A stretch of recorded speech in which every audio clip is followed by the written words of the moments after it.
Online dating, it used to be taboo, but now it's part of everyday life. But how safe is it? How can you be sure who you're really talking to? What if the person you meet is nothing like their profile? Or worse, turns out to be a predator with sinister intentions? Technology makes it all too easy to hide behind a screen, and this story highlights how it can be a tool for harm in the wrong hands. The story begins on December 1st, 2011. 15-year-old Logan Starbuck sent her mother Channon a text message at 2:45 p.m. asking where she was and who was going to pick her and her siblings up from school. By 3 o'clock, Channon should have been waiting for Logan and her younger sister and brother at the pickup line, but it was after 3, and Logan was worried. About 20 minutes after Logan sent that text to her mom, Channon texted back, saying, "Dad, I have a headache, stay there," meaning her father was going to pick them up. At 3:06 p.m., Logan received another reply from Channon's phone that said, "Send Marsh a note. Dad will be there in 10 minutes.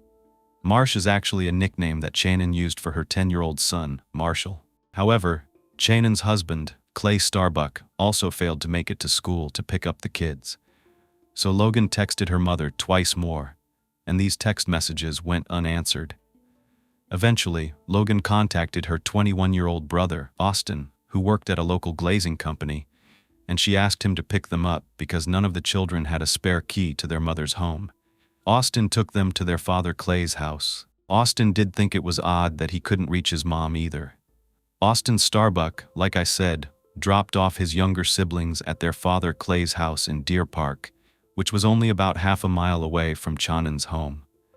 When the couple separated, Clay moved out with their two oldest children, 21-year-old Austin and 18-year-old Blake, who was a senior in high school. Logan, Serena, and Marshall, the couple's 3 younger children, stayed with Channon full-time, but they did visit their father on a regular basis. Even after the divorce, Clay remained actively involved in Channon's life. Since Clay lived close to the school, he would pick up his 3 children every morning and drive them to school, and then Channon would usually be at the school to retrieve them. But not that day. Things were different that day. First, Clay had texted Channon that morning asking if she could take the children to school instead of him because his vehicle had broken down. He simply texted, "Car quit, can you take the kids?" In December, the temperature in Deer Park was freezing. This is in Washington, so Clay wanted his children to be comfortable in the car. He would usually wake up early and drive around the block a few times before he drove the half a mile to Channon's house to pick them up. That way, he could get the heater going. It would be nice and toasty in the vehicle. However, that morning, as Clay was warming up his car, it broke down on High Desert Road a few blocks away from his home in Deer Park. Since he couldn't get it started again, he couldn't drive the kids to school. That's why he texted Channon. She had texted Clay back and agreed to take the children to school that morning.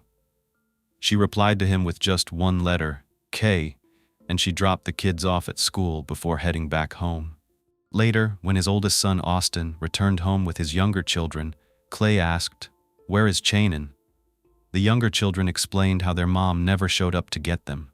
Instead, she texted them, telling them that Clay was supposed to be on his way.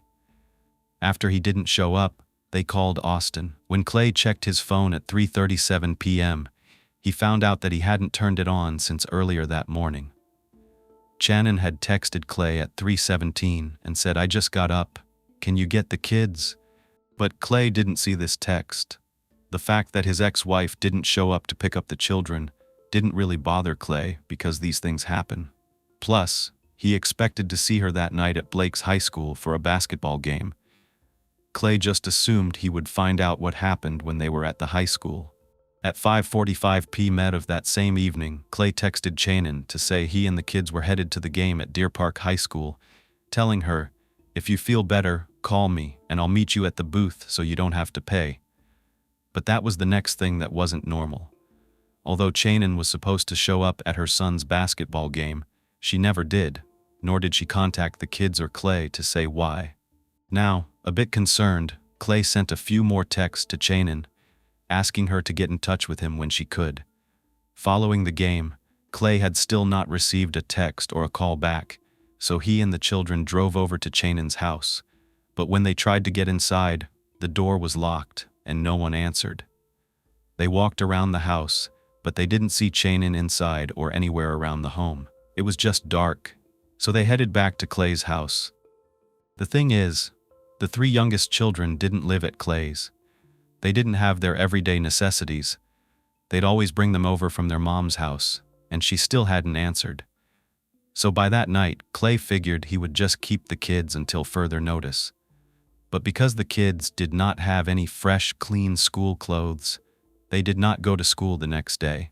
On Friday, December 2nd, 2011, Clay and the children had yet to hear from Channon that next day, and their concerns continued to grow. That afternoon, Clay texted Channon again, stating that if he didn't get a response by 7 p.m. that night, he was going to call the police.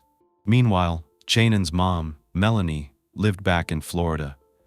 She was also concerned. She had been trying to call Channon, but she kept getting a message saying her daughter's voicemail was full. Melanie had this terrible feeling in the pit of her stomach.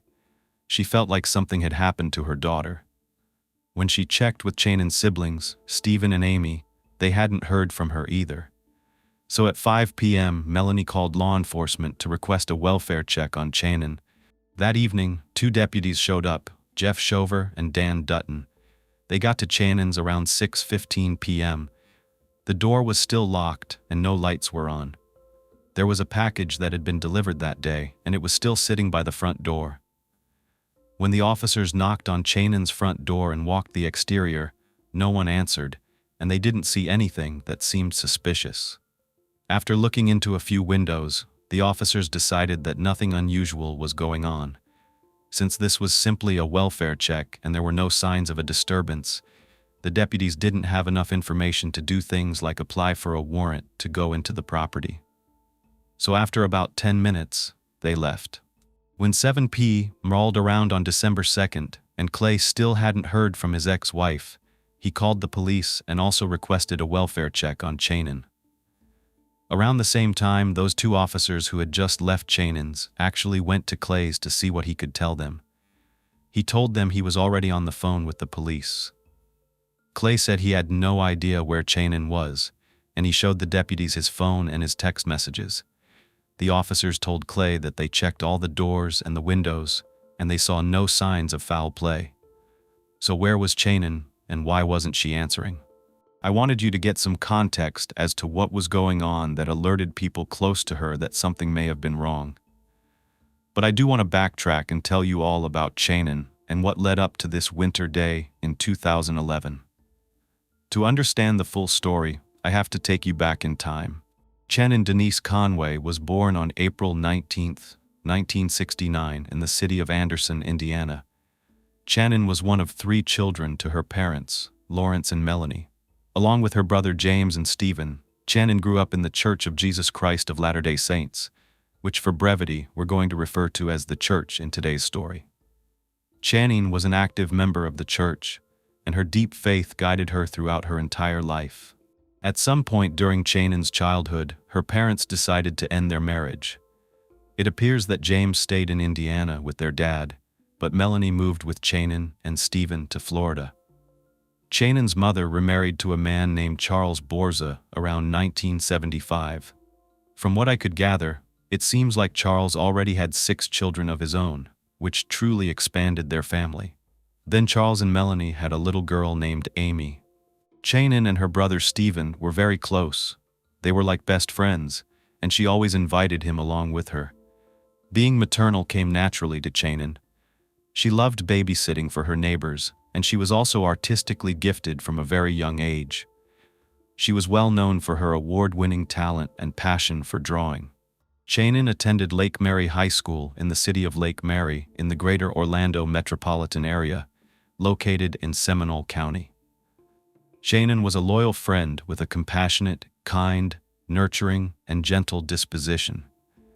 She had always been very fun-loving and spent a lot of time with her friends, hanging out at the beach and of course Disney World because they were living in Florida now.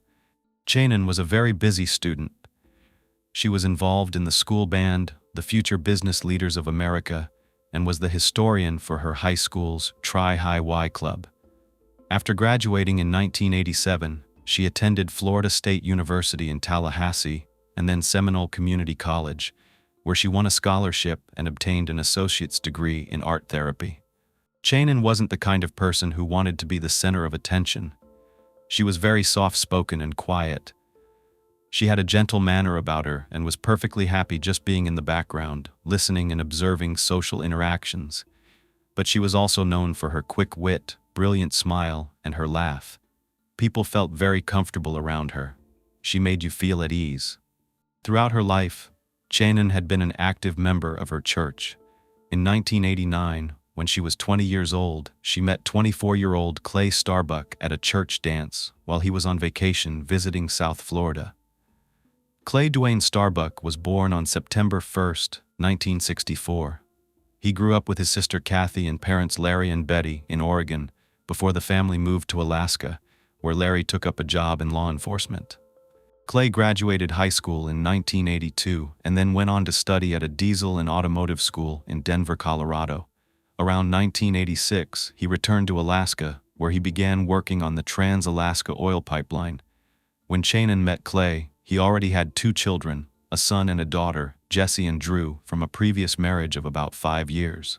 After somewhat of a whirlwind romance, Channon and Clay got married in Florida on June 1, 1990. It was Clay's second marriage and Channon's first. They ended up moving to Valdez in Alaska, where Clay continued working on the pipeline as a pipeline manager. Clay spent weeks away from Channon and his family in Alaska before returning home on leave. This was a huge change for Channon. She was moving away from her family, adjusting to an entirely different climate, and she had to be more independent. But she was totally in love with her new husband and welcomed her 2 stepchildren with open arms. She was committed to being the best stepmom and wife that she possibly could. When Channon was just 21 years old, she and Clay welcomed their first child together. His name was Austin, followed a few years later by another son whom they named Blake. Their first daughter, Logan, arrived in 1996.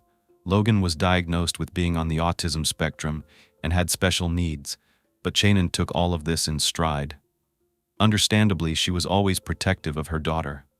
Then Clay and Channon welcomed another little girl into the world, and we're going to call her Serena, out of respect for her privacy. Channon was a devoted, full-time stay-at-home mom. She loved her kids more than anything. She was their biggest cheerleader and threw herself into her children's school, sports, and church activities. Channon was also a fantastic cook. It was one of her many talents. She did a lot of quilting and sewing. Her creations were so amazing that she could sell her quilts for up to $1,000 at local craft shows. She also had the reputation for being one of the best seamstresses when it came to things like altering prom and wedding dresses. Later, she would even embroider the backs of her sons' baseball hats with their names and phone numbers in case they lost them. Throughout her church community, she also made handcrafted Christmas ornaments and was an active member of their book club. She loved helping out with the church nursery as well. But even though things were going great, the marriage became rocky. Clay had been unfaithful with a coworker, and remember, he was away a lot at this time, working on the pipeline. Questions of faith also became an issue. Channon remained deeply committed to the church, but Clay, who wasn't a member, didn't want to join. So Channon was heartbroken. In March 2000, the couple decided to divorce. 30-year-old Channon moved to Arizona and began dating another man named Dexter McClary. However, her heart was still with Clay, and within just a matter of months, she called Clay, saying she wanted to come back and try again. So Channon returned to Clay in Alaska and they got back together. That's really tough. Experts say that there are deal breakers when it comes to relationships, and one is religion. Sometimes you can try to make compromises, but when your beliefs are strong, it is hard. Sometimes love is just not enough. But they gave it another shot, and guess what? They made it work. Around a year later, in 2001, Channon gave birth to another child, a son they named Marshall. However, Clay had his suspicions. He thought that Marshall wasn't his biological son because he was doing the math and felt like the time frame for Channon's conception indicated she would have been dating Dexter.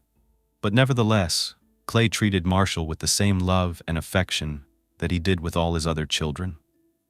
Determined to make the relationship work, Clay and Channon remarried on December 29, 2006. You don't always see couples reunite like this after a breakup, let alone a divorce. But it just shows you how much they truly loved each other at the time, and they were really trying to make it work. Around 18 months later, in May 2008, the family moved to Washington State, this time to the city of Deer Park, which is where I initially began the story. 39-year-old Channon had fallen in love with this area after visiting one of her longtime high school friends, Doug Carter, and his wife Janine. They lived in this area, raising their own children, and Deer Park seemed to be the perfect place to settle down and raise a family. Channon was excited about what the future would bring. It was precisely the kind of warm and supportive community that she always wanted for her kids. The family moved into a 4-bedroom, 3-bathroom rental home at 509 North Riper Street in Deer Park. Every resident seemed to know one another and what was happening in their neighbors' lives. Those who lived there considered themselves lucky because violent crime was not a problem in Deer Park. The Starbucks and Carters subsequently spent a lot of time together. They went to theme parks, had barbecues, and celebrated holidays together. Clay continued working on the pipeline, but given the distance, he was away from home for weeks at a time. Channon tried to keep herself busy with the kids and their church activities, but being apart from her husband for such long stretches again took a toll on their marriage. In June 2010, the couple once again made the difficult decision to separate. No matter how much they loved one another, it was impossible to overcome the space and time apart, and they just couldn't make it work. The following month, in July, 41-year-old Channon filed for divorce. That is really tough, to pick up, move on, and go somewhere new, and then have to start your life over, especially being in your 40s. But Channon was determined to independently find ultimate happiness. Now, in no way is this a good coincidence. The irony is sad, but while Clay was working away in Alaska, he suffered a significant back injury and effectively had to stop working. He was placed on medical leave in February 2011. Work was one of the biggest things keeping Clay and Channon apart, and when he stopped working, he decided to return to Deer Park so he could be close to his children. He ended up moving into a house at 1625 East 2nd Street, about half a mile from where Channon was living. The idea of divorce never appealed to Clay. He told Channon that he would love her no matter what. However, Channon believed that the couple was incompatible and it was time for her to enjoy her newfound freedom, so they were not getting back together. However, it was nice that Clay was living close by for the children. Channon's mom, Melanie, was so proud of her daughter. Since the divorce, Channon had been doing a great job with the kids and becoming her own person. She was finding her own identity. Aside from Clay, he did undergo his surgery in July, and that same month, the couple's second divorce was finalized. 21-year-old Austin and 17-year-old Blake, who was a senior in high school at the time, decided to move out of Channon's and go live with their father. Now at this stage, he was on disability, and Channon was awarded custody of 15-year-old Logan, 12-year-old Serena, and 10-year-old Marshall. Clay was ordered to pay his ex-wife around $5,000 a month in child support and maintenance. Channon would also have to pay a small amount to Clay for Blake until he turned 18. But that was coming up. Having the freedom to do what she wanted, when she wanted, gave Channon a sense of independence that she hadn't had in a very long time, which can be very empowering. While Channon was eager to get back to work after being a stay-at-home mom for about 20 years, she also needed to do so because, as I mentioned, Clay was on disability, which meant he didn't have income coming in at the time. However, Clay being home in Deer Park made it so that he was around more and could help with the kids. They stayed with Clay every other weekend and every Wednesday after school. He also picked them up every morning to drive them to school, like I told you in the beginning. But Channon was really doing most of the work, especially with Logan, Serena, and Marshall. She wanted things to be as least disruptive as possible. After all the upheaval that comes with a marriage ending, especially with kids involved, Channon still drove them to all of their sports practices and basically wherever they needed to go. As messy and traumatic as the second divorce was for everyone, Channon knew she had to start making money as a single mom. so she enrolled in a dental hygienist course at Spokane Community College. Channon quickly became popular among her classmates and even arranged study sessions for everyone. That was just her maternal instinct. It came naturally. Even with everything that was going on in her life and the demands of single motherhood, Channon was driven and determined to be in a better situation for her kids. Clay was not able to keep up with the child support payments, and that meant Channon's car ended up getting repossessed. Ultimately, she had to resort to seeking assistance from the local food bank. Things were tough financially for Channon, but she knew, with the help of her friends and the church community, she was going to make it through. If she had to stay late at school, her friends would help with the younger children and make sure that they weren't left unsupervised. Despite Channon's struggles, in the summer of 2011, she graduated with honors from her dental hygienist course. Now, Channon spoke with her mom almost every single day. They were still very close, even though they were no longer living in the same state. She confided in her mother all the time about all the struggles that she was facing and her desire to possibly meet Mr. Right. So Channon wanted to get back out there in the dating world. She was 42 years old at the time, and she felt like she had a lot of love to give to the right person. Even if she just dipped her toe back in the water to see who was out there with no initial expectations of anything serious, she wanted to do it. Channon had given so much to others throughout her life that she really deserved happiness. So she joined online dating sites like Plenty of Fish, where her profile said she wanted to learn how to ski. That fall was her favorite season. When it came to her ideal partner, Channon said on the dating site that she was looking for someone tall and educated, with a good sense of humor. And that's what life was like before December 1st, 2011, where I began the story. Now, Channon isn't answering calls or texts, and officers didn't find her at her home. When they did that welfare check, Channon's mom, at this point, knew that she hadn't been able to land a job yet, and she always called her at 9 o'clock in the morning to check in. So something wasn't right. When I left off earlier, I explained the welfare check turned up nothing. After checking in with Clay that night, the deputies left. But later, Clay called Deputy Dutton at 11:42 p.m. for an update to see if Channon had been located, but no one had heard from her. The next morning, around 8 a.m. on December 3rd, which was now Saturday, Channon's friend Doug Carter, remember her longtime friend from high school, was also having trouble getting a hold of her. He, too, ended up calling the police. Doug asked them to again check on Channon, saying this was very out of character for her. Another call had come in to the police from Channon's mom, Melanie, saying that she still hadn't heard from her daughter, and it had almost been 48 hours. She was insisting that officers actually go inside to make sure that Channon wasn't passed out or in distress. Channon lived in a rented home, and remember, neither Clay nor any of Channon's children had a key. But this time, Deputy Shover and David Trotman contacted Channon's landlord so they could access the property. Maybe she accidentally fell and was inside unconscious. They just had to find out. So when Channon's landlord unlocked the door around 9:11 a.m., the detectives went inside. There was no sign of any disturbance, and the house was quiet. Channon's closed laptop was in the living room, and a gold Mercury stable was parked in the garage.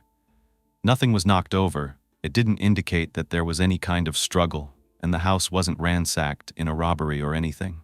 In the main bedroom, Channon's cell phone was seen on the nightstand, and on a dresser was her journal and a bottle of lubricant. The bed was unmade, with the blankets sort of folded on the floor at the foot of the bed, but there were no sheets on the bed. The only linen on the bed were pillows and a mattress protector, which appeared at first glance to possibly have bloodstains on it. But that wasn't what deputies noticed right away, because they were confronted with something much more disturbing. They immediately called for backup. On the bed was the body of a partially naked woman.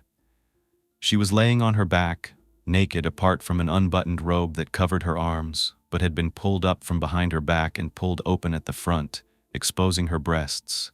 Though they were only able to do a preliminary identification, it was pretty clear that this woman was Channon Starbuck, and she was no longer alive.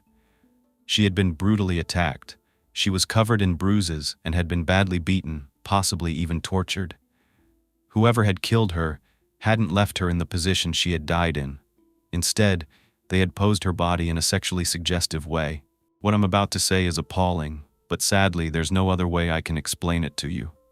Channon's legs were spread apart, and there was a sexual device that had been inserted inside of her.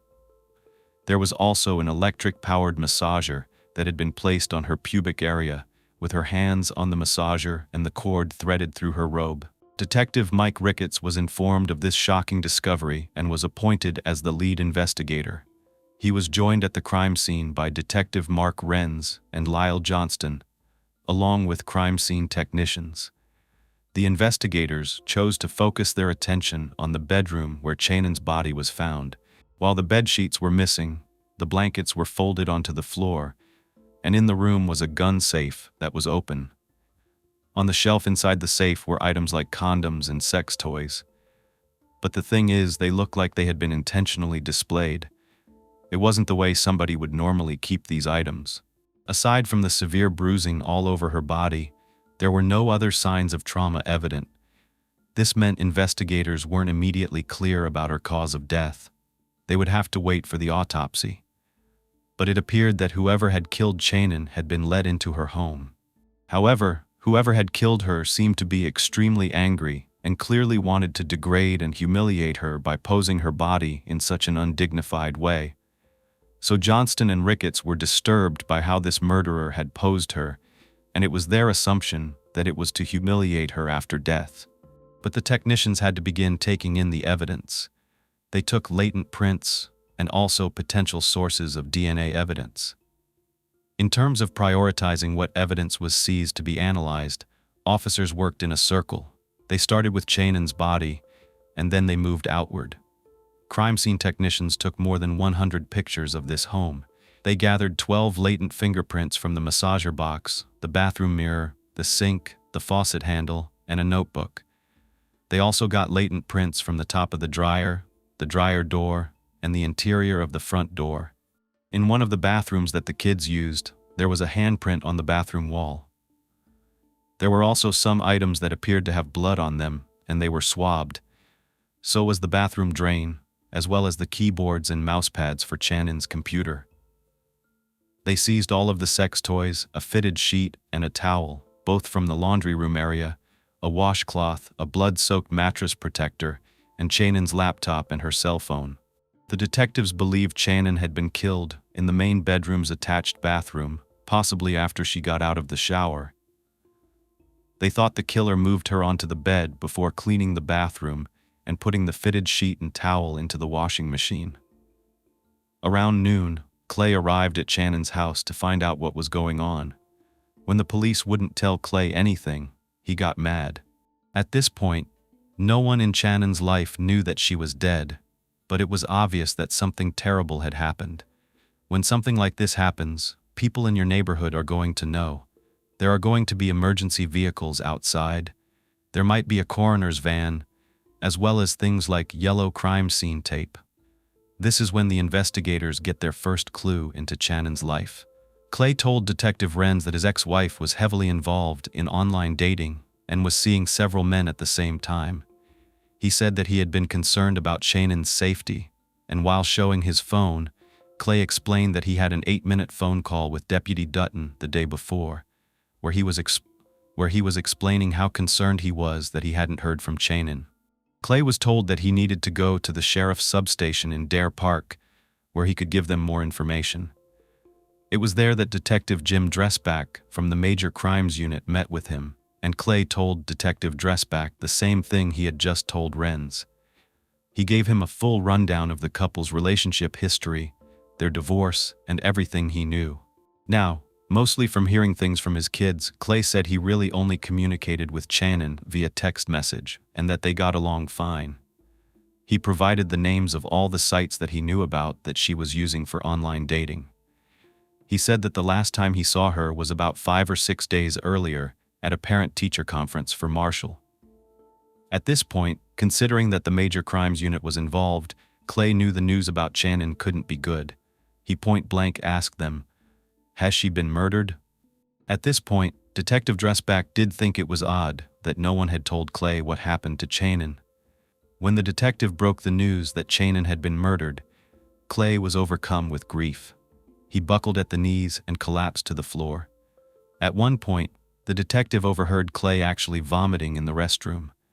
When he was back in the interview room, Detective Dressback asked Clay what he thought happened to his ex-wife. He was distraught and shocked, but he actually yelled at them, "What do you mean? How would I know?" But Clay did have a clue. He said he believed that she had been killed by someone that she met online, but he wasn't able to, of course, provide any names of the people. How would he know? That was not a part of her life that she shared with anyone, especially her ex. When Detective Dressback asked Clay where he thought investigators should look, Clay said, "I would just look in her laptop and her phone." He even volunteered information, like I said, about their divorce. But he also claimed that Channon had been unfaithful. He told the detectives that at one point, he found nude pictures of Channon with other men on their shared computer, and that he even remembered a time during Mother's Day when she left the children with him so she could go on one of these online dates. Clay even mentioned that he believed Marshall wasn't even his biological son. This was just a lot to take in. But that's how it is in these interviews. You're just getting a rundown of someone's entire life in a matter of hours. So Clay went on to say that Channon often engaged in phone sex, saying that she did all kinds of things, even things with sex toys, dildos, and such. We know what they found at the crime scene. So could someone she was seeing have gone too far and become obsessed? It was anyone's guess, but Detective Dressback noticed that Clay had been crying throughout this entire interview. So he insisted Clay go home, be with his children, and they could catch this up later. As Clay was being escorted out of the station, he repeated the information about Channon supposedly visiting inappropriate websites, telling the detectives that their kids knew what she was doing and that they hated her for it. That was pretty harsh, but on one hand, it's important to tell everything you know. On the other hand, it looked like Clay resented Channon. After all, we know that Clay never wanted a divorce, and he probably didn't take too kindly to knowing his ex had been with all these other men, and that their children had seen this. That evening, one officer went door to door in Channon's neighborhood, asking anyone if they'd seen anything suspicious on Channon's street. 20 of the 40 homes he visited had no answer, but among the remaining homeowners, 13 said they saw nothing. The police department did not contact the neighbors any further, but that same evening, Channon's very close friend Doug and his wife, Janine Carter, went to Clay's house upon hearing the news. Doug and Janine had been friends with Channon since they were 15 years old back in Florida, and they had attended the same church. They wanted to be there for Channon's family during this time of grieving. Of course, Clay and the children weren't the only ones who had to be informed of the devastating news. Across the country, in Florida, a sheriff's deputy knocked on the door of Channon's brother, Stephen. The officer delivered the shattering news. It was then up to Stephen to inform his parents and his siblings that Channon was dead. It was the worst day of his life. When he told their mother, Melanie, she screamed, "No!" She desperately didn't want this to be true. None of her loved ones knew that when they saw Channon last, 4 months before her murder, happily posing for family photos, that they would never see her again. Whoever had done this had a 2-day start ahead of the police department, so investigators had a big job ahead of them. The sheriff's office appealed to the public to come forward about anything, any suspicious-looking people or vehicles that they may have seen in Channon's neighborhood in the month leading up to her death. Meanwhile, at Channon's autopsy, the medical examiner, Dr. Sally Aiken, found chest injuries consistent with the use of a stun gun. Channon had 10 broken ribs which were inflicted by blunt force, as well as a crushed larynx. The medical examiner noted that Channon weighed 169 pounds. Although the doctor believed that Channon's body had been moved after her death, she said it would have been difficult to move her, indicating that someone would have had to be pretty strong to have done this. However, there was bruising underneath her underarms, which is consistent and is seen in people who are unconscious and moved during things like a medical procedure or, in this case, a death. There were multiple fresh bruises all over her body, including one under her scalp, suggesting that she had sustained a blow to the head. There was bruising on both of her knees, on the tops of her feet, and on both of her hips. This suggested that at some point Channon was face down during this attack. There were pattern injuries and scrapes covering Channon's entire body, including her breasts and her left hand, potentially from what I told you looked like a taser gun.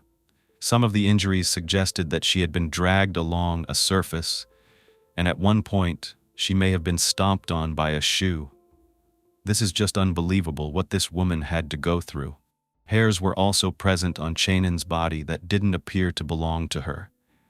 The medical examiner believed that from the marks on her extremities, Channon's hands may have been bound together during the attack. The sexual device that I mentioned, and that was observed inside Channon, I'm going to call it the front and the back of Channon because I don't want to be too descriptive, was in the front when she was discovered. However, during the exam it was revealed that it had actually been inserted into the back first, prior to her death, and then afterwards post-mortem, meaning after she was already deceased. This device was taken out of the back and put into the front and left in that area. There were no other injuries suggesting that she had been the victim of forced intercourse, let's say. But from the appearance of these injuries, it was difficult to establish the exact time of her death. The medical examiner believed that Channon had died on either December 1st or early December 2nd. She had also been killed while face down and then posed on her bed. The cause of death was from the compression of the neck or strangulation. There was a broken bone in her throat, and the likely murder weapon was something soft, like a towel or someone's arm holding Channon in a chokehold position. Channon hadn't died immediately. Instead, she could have been alive for up to 2 hours before her lungs filled with fluid. In all, this poor woman sustained between 80 and 90 wounds to her body. They did swab her ankle area and her vaginal area, which seemed to contain male DNA, and they were hoping that these results would bring them more answers. On December 5th, Clay met with lead detective Mike Ricketts to inquire about Channon's autopsy results. Clay was interviewed for 3 hours, and he fully cooperated. He provided his cell phone information, consent for police to download a cell phone, DNA samples, fingerprints, and he also posed for photos to document any injuries he might have, especially when they looked at his hands. Since Channon was beaten, the detectives assumed Channon's attacker would have been wounded, but Clay Starbuck did not appear to have any injuries. When the Starbuck children were interviewed, which must have been super emotional and a surreal experience, they had just lost their mother. Austin, the oldest son, was asked when he saw his mother last and how the relationship was. He did tell them he lived with his father because they had a close relationship. Like Clay, Austin's hands were checked for injuries, and he was questioned about several scars and wounds that were on them. Austin explained that he worked at a glass company called GSI Glass, and he frequently had cuts and wounds on his hands. Channon's children told detectives that they watched To Catch a Predator. This is a show on the same network as Dateline, and they knew that there were weirdos out there who spent time on the internet. They were afraid that their mom had met someone like that. The older children told police their mom left them alone when she would go out on dates, and that they had seen nude pictures and videos of their mother and men on her computer. The husband is always going to be a suspect. So the very next day, on December 6th, Clay went with the detectives to retrace his steps the day of the murder. Then, Clay gave a more detailed explanation of how his car stalled that morning, the text messages that were sent back and forth, and how the kids ended up at his home. He said he woke up around 7 a.m., drove his 1988 Toyota Tercel around to warm it up before picking up the kids from Channon's and taking them to school. He showed them where the vehicle had stalled. It was near the golf course on North High Desert Drive, which I'm showing you here. So he texted Channon, asking her to please take the kids to school. Clay had decided it was better to keep his car on the street at the moment and then come back in the afternoon when the temperature was warmer. Clay explained to the police that he walked back and forth between his car and his house twice during the day, using the same sidewalk and route. Right after the car broke down, he walked home and went to bed to nap. After he walked home, Clay told Detective Johnson and Ricketts that his phone battery had died, causing him to turn it off. Since he was a night owl, he usually drove the children to school and then returned home to nap, so he left his phone off so that he wouldn't be disturbed. He had still been experiencing terrible back pain that would keep him up all night. Clay couldn't remember how long he slept, but he said he woke up around 11. A man returned to the car to try to start it again, but it was still dead, so he walked back home. To pass the time, he played Call of Duty on his Xbox. However, Clay was using offline mode, so there was no way for detectives to verify exactly what time he was doing that. Then, Clay said after he was done playing Call of Duty, he picked up his tools and rags and worked on his car. He went back out there. Clay said he spent the entire day working on the carburetor, walking to the car, and playing Xbox. Because his phone was off all day, Clay explained he had missed the text messages from Channon asking him to pick the children up from school at 3:17. But eventually, he said, the car started working, and he went home. Now, of course, they're trying to establish an alibi. This is what they do with everyone. So they asked him, "Did anyone see you during this time?" He said, "I don't know if anyone had." By this account, Clay was within 1.5 blocks from Channon's place several times that day. But none of his fingerprints matched any at the crime scene, and Clay did not have a criminal record. During the interview, Clay again told the detectives that they should focus on Channon's computer or her phone. He was convinced that someone Channon had met over the internet was responsible for her murder. Clay was then free to leave after the second interview, and the investigators followed his lead and started to investigate Channon's online dating history while they were still gathering evidence and having it analyzed. Channon's funeral was held at 1 p.m. on Saturday, December 10, 2011, at the Riverside Chapel Church of Jesus Christ of Latter-day Saints in the town of Chattaroy in Washington. Channon's friends and acquaintances from her children's school, the church, her dental school, and the broader community turned out to pay their respects. Also in attendance, of course, was Clay. He was there with his kids, and everyone was trying to support them, going through this incredible loss. Afterward, Channon's body was then returned to Florida, where Clay, her children, and her family laid her to rest at Woodlawn Cemetery in Orlando. She was remembered as a wonderful mother who supported her children in all of their endeavors. Channon's eulogy was read by her friend Doug Carter, who described Channon as a mother and community activist, stating that she was an outstanding woman. Doug said Channon's loved ones were allowing law enforcement to do their jobs, and they were all there to support and love on Channon's children. When Channon's funeral was held, Clay told the media that his only concern was getting his children through the upcoming holidays, which I could only imagine would be completely devastating.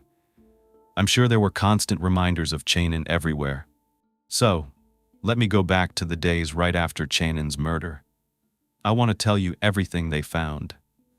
Detectives Johnson and Ricketts searched her cell phone for any recent communications to track down her killer. By this time, they were confident that Channon knew her killer. However, there were still a lot of people to speak to, and this information didn't necessarily point to one specific suspect. Police were sifting through a ton of information. They had actually been receiving calls from men saying they'd recently spoken to Channon online or had even gone on dates with her. It was encouraging, and the police had more potential people of interest to look at. But not every man that Channon had met or chatted with was making contact, which was a concern. When detectives went through Channon's cell phone, they could see that on December 1st, between 8:06 and 8:47 a.m., she was texting back and forth with a man named Tom Walker. The pair had met online and had a lunch date 4 weeks earlier. Then they had a dinner date scheduled for December 5th at Tom's house. But of course, that would never happen because Channon would be murdered. There were a number of flirtatious, I'm calling them flirtatious, that's very PG, messages going back and forth between Channon and the men she was texting, and one of them caught their eye. And there's a reason for that. Only hours before Channon's death, the messages that were exchanged were sexually explicit. In one of Tom's messages, he requested that Channon send him a very graphic photo of herself, in a very specific way that he wanted her to pose with a sex toy in a very suggestive manner. And while Channon never actually sent this picture to Tom, her killer posed her dead body in the exact same way. The detectives didn't know what this connection meant, but they were interested in talking to Tom Walker. When Channon and Clay separated, her friends, Summer Starks, encouraged her to try online dating because Channon was lonely. All she had was her kids and going to school, and her friends wanted to see her thrive. Her online dating life was the opposite of what she experienced in her daily life. During her dates, Channon kinda let loose. She wasn't exhibiting her motherly persona, she was free of responsibility. So, let's just say she was having a little fun. I told you this is the first time she was independent in a very long time, and she was ready to just let her hair down, so to speak. She had her profile on several dating websites, and she was looking for someone intelligent with whom she could have a great conversation. Among the men who caught Channon's eye was this car salesman, Tom Walker. She was impressed by Tom. She thought he was a catch. He was honest and open with her, and soon they set up that date and met 3 weeks before Channon's death. They traded a lot of sexually charged and very flirtatious text messages before and after meeting in person. Because Tom Walker's number was already stored in Channon's cell phone, finding him was relatively easy. When the detectives informed Tom that they needed to speak with him, he agreed and met with them on December 4th. Investigators were obviously very interested in Tom's movements days prior and whether he had an alibi on the day of her murder. Tom told Detective Ricketts that on December 1st, he left work around 9:40 EO, attend a funeral in Spokane Valley, about 28 miles from Deer Park. He left the funeral at 10:30 in the morning, returning to work around 11 o'clock. 20 minutes later, he texted Channon asking how her day was and telling her he had just gotten back from the funeral at 12:10 p.m. Channon replied, saying that she had to stop by the bank, and she asked Tom if he would like to meet her for lunch that day at 1 o'clock at a restaurant in town called The Onion. But Tom had to be at work at that time, so he declined that invitation. Around 12:12 p.m., there must have been some miscommunication or crosswires because at 12:19, Channon texted Tom, asking if he was on his way for lunch. 5 minutes later, he again said that he wasn't going to be able to make it, and he never heard back from Channon after that.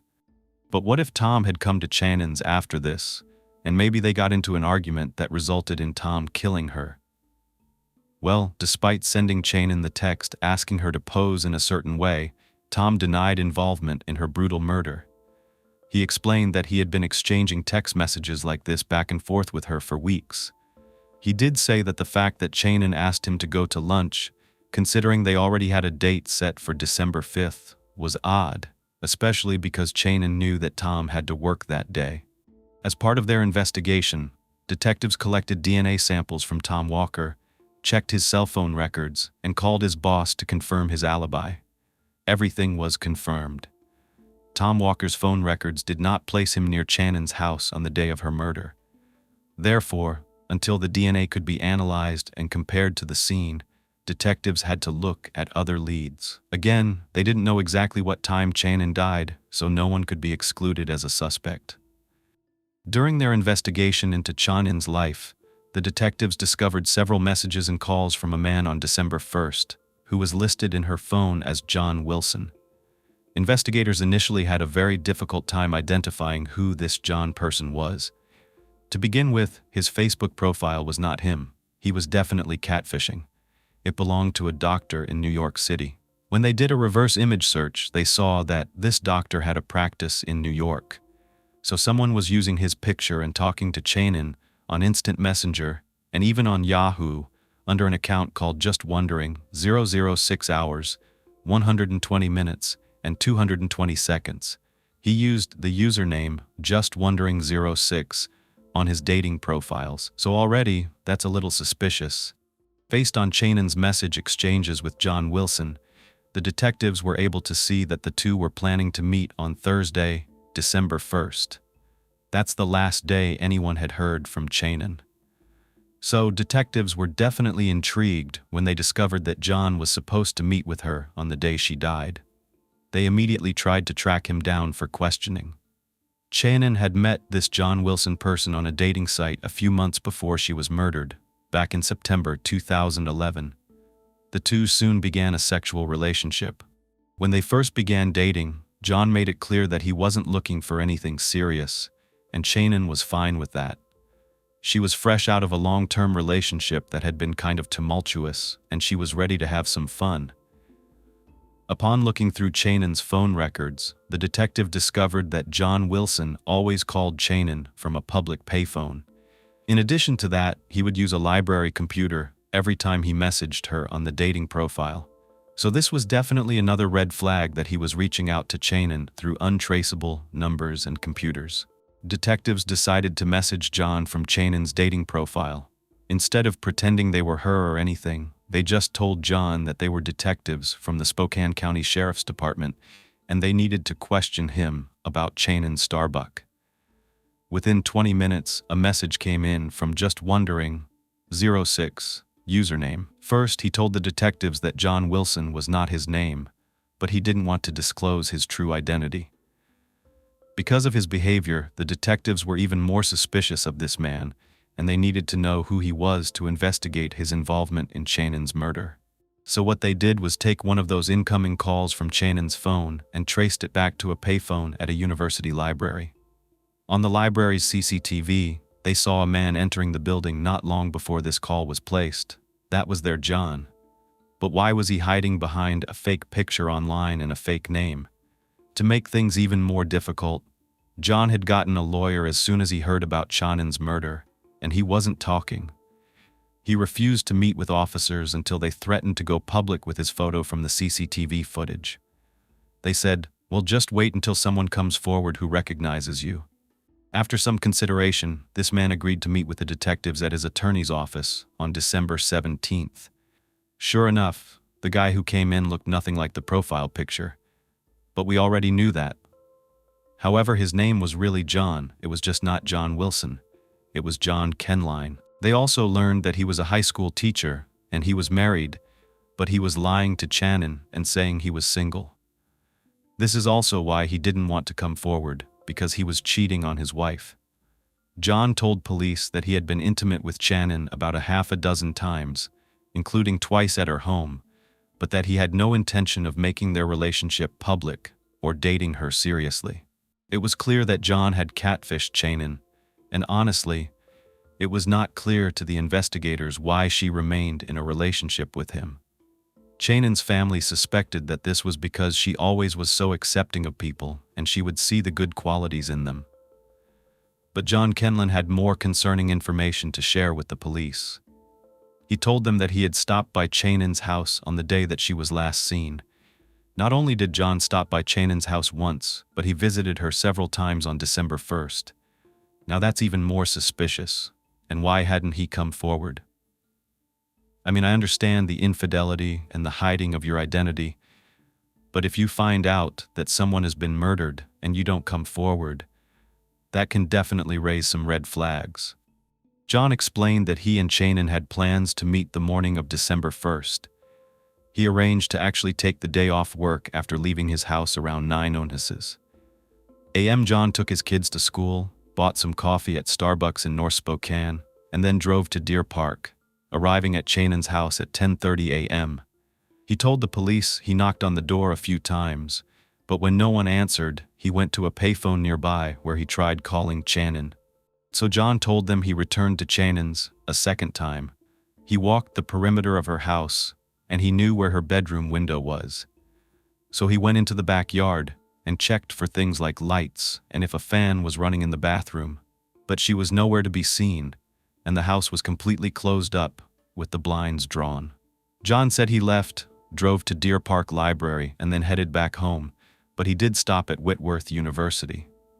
It was there that he used one of the public computers at 12:17 p.m. instant message Channon from his Yahoo account, checking to see if everything was okay. Channon messaged him back from her phone at 12:37, telling John she had been eating and asking, "Did you stop by?" John told her he had come there that morning and asked if she was going to be home soon. The message that Channon sent back seemed straightforward enough, but John said he had a weird feeling about it. I mean, all she said is like, "Did you stop by?" But he said it wasn't her usual self. She was kind of jovial and playful and pleasant, and for some reason, it just caught his attention. John said he texted her again asking if he could see her that night around 10:30 p.m. At 1:17 p.m., Channon replied saying, "No, not tonight. I have a headache and I will have Clay take the kids." John responded asking her, "Well, what about closer to 9:30? Channon texted back at 1:32 p.m. saying, "Nope." So John went to go get some lunch around 2 p.m. and then told the investigators he went home about 90 minutes later before heading back out to go to several places, one of which was taking his son for a haircut. These movements were all corroborated by receipts that John provided. That night, at 8 p.m., he dropped his daughter off at basketball practice and used a phone at his daughter's school to call Channon, but he didn't get an answer, so John went back home before heading to Channon's once again, arriving at 10:30 p.m. The house was just in darkness. However, this time he could hear the heat running. He knocked on the door, but he didn't get an answer. The doorknob was locked. So John tried calling Channon from a payphone once again, but when she didn't pick up, he drove back towards his house, where he bought drain cleaner just before midnight at Walmart. In total, John had come to Channon's about 4 times that day. Though at first, they did have this theory that it was possible that Channon might have threatened to tell his wife that he was cheating and that she was going to try to blackmail him. But the thing was, Channon didn't even know that John was married. Because they didn't have a solid time of death for Channon, they could not confirm whether John was telling the truth about where he was and what he did on December 1st.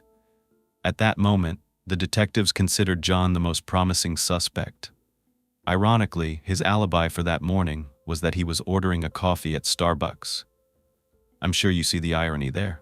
The last name. The detectives, however, were not convinced that John was innocent. What would stop a man from lying to police if he was willing to cheat and lie to his family and have this double life? But at this point, they didn't have anything concrete to hold him. So after collecting DNA samples from John, the detectives let him go. So far, DNA samples were obtained from Clay Starbuck, John, and Tom Walker. While waiting for DNA test results from the state crime lab, detectives went back to scrutinizing Channon's phone records. When her outgoing call records were received by detectives a couple of weeks after her death, Detective Lyle Johnston found something that shed a whole new light on the murder. At 9:18 a.m. on December 1st, Channon had called the Spokane County 911. This was not in her outgoing call log on her actual cell phone, as though it had been deleted off of her device. Detective Johnson and Rickett contacted the 911 dispatcher immediately, and they were able to find a recording of Channon's 911 call that had gone completely unnoticed until this point. Wow. The call only lasted about 30 seconds, but the operator couldn't hear anything intelligible. Only a short, high-pitched, guttural sound that sounded like a woman followed by a rustling noise. 911, what are you reporting? Hello? The call then ended abruptly, so the operator called back the number right away, but it went to voicemail, indicating that the cell phone had been turned off.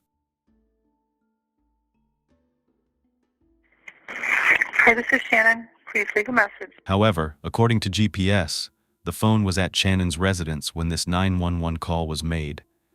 Investigators could see that someone had tried to delete the record of the call. Afterward, as the detectives were listening to the recording of this 911 call, the shuffling sounded like a struggle, and then that grunt from the female sounded like she was in distress. And then there was just silence. This was the very last call that came from Channon's phone. Detective Johnson just jumped out of his seat and yelled, "She called 911." This was an incredible moment for him, and of course for this entire case.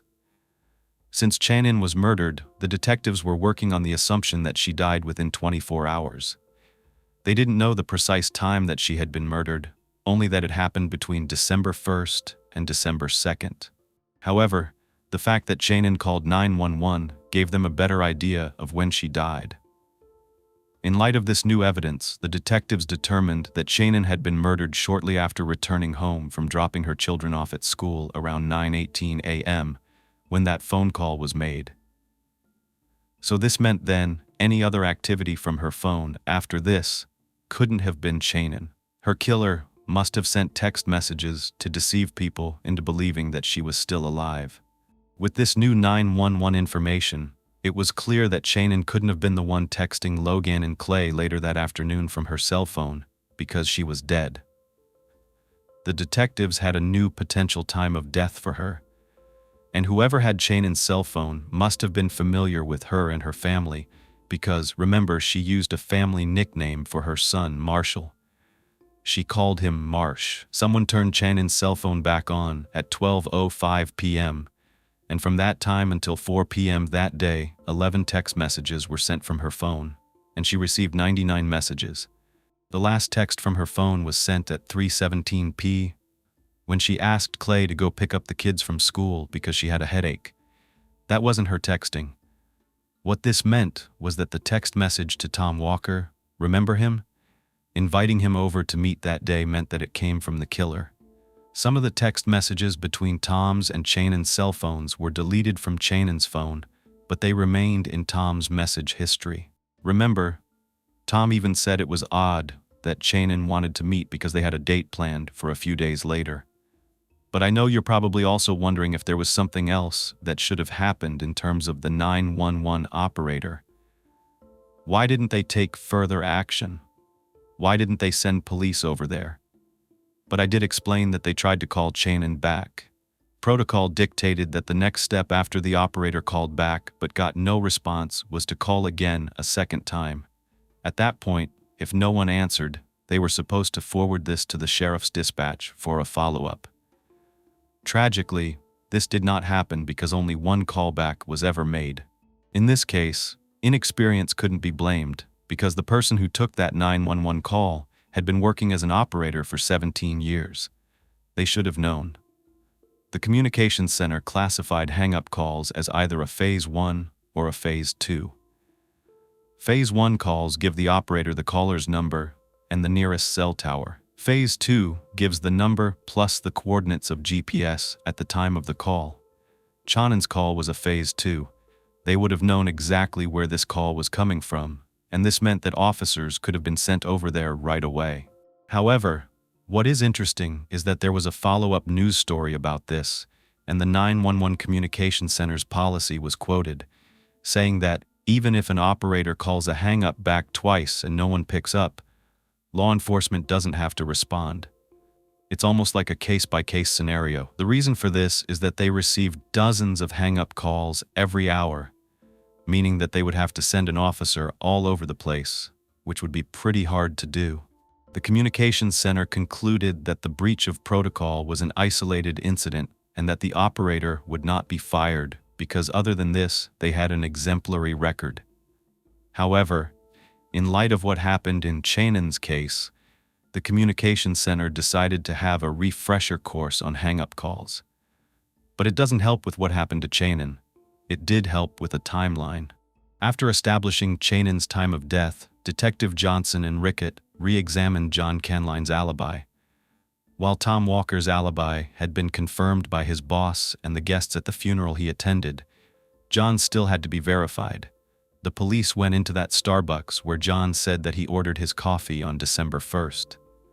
Luckily for John, when the detectives looked at the Starbucks records, they saw that he ordered a coffee at 9:50 a.m., and a barista remembered him.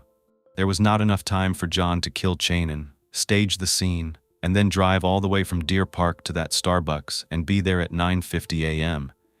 So John was now cleared as a suspect in Channon's murder. With John out of the way and Tom Walker's alibi confirmed as well, along with Channon's two oldest sons, Austin and Blake, being at school, the detectives returned to the drawing board. As they probed further into Channon's personal life, the detectives discovered something else that was pretty alarming. Several of her friends told the detectives that Clay had been nothing but trouble for Channon. While that's not unusual, they were going through a divorce, and co-parenting is not easy. But the people close to Channon went on to say that there had been incidents around Channon's house where she came home and found things kind of off. Channon didn't feel safe in her own home. Between June and November 2011, she filed 4 reports with the sheriff's deputies.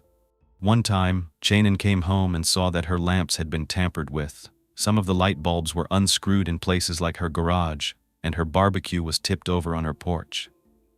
Another time, she noticed that someone had tampered with the truck she was borrowing from her friend Summer.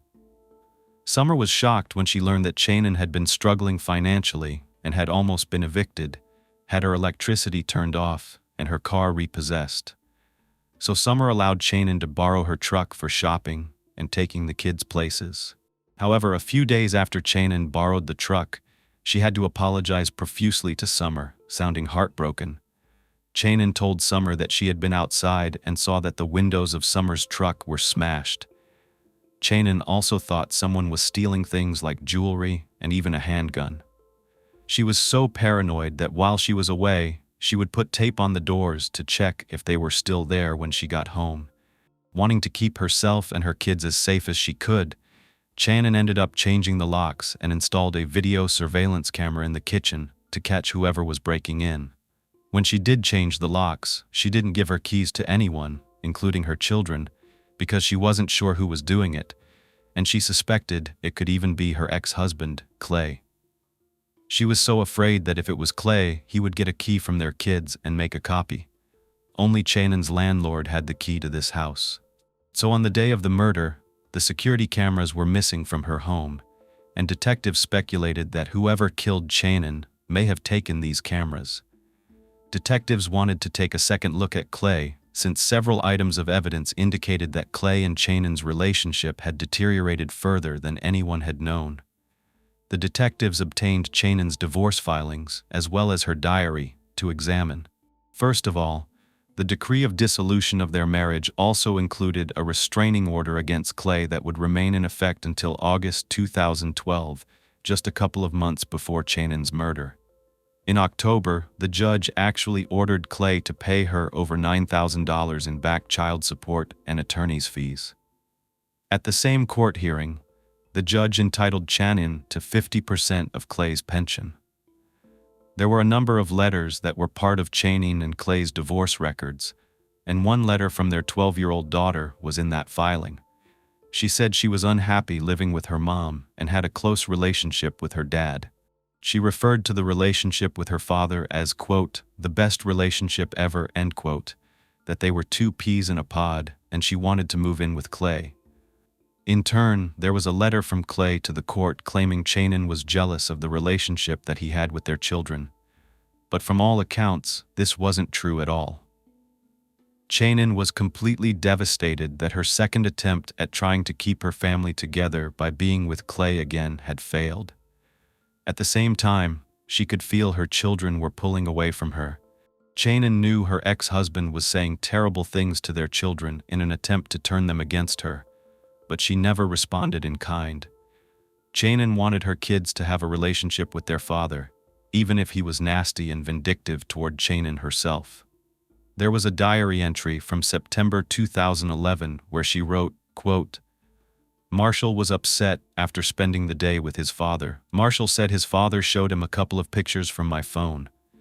One was a picture his father told him was me, naked from the waist up. Marshall said his dad put his finger over the breasts, but his father told him that I had sent this picture to men. Marshall said he didn't like me, and everything was my fault because I was divorcing his dad. End quote. I think it is a little weird that Clay is claiming and even showing their son nude pictures that she supposedly sent to people. That's a little strange.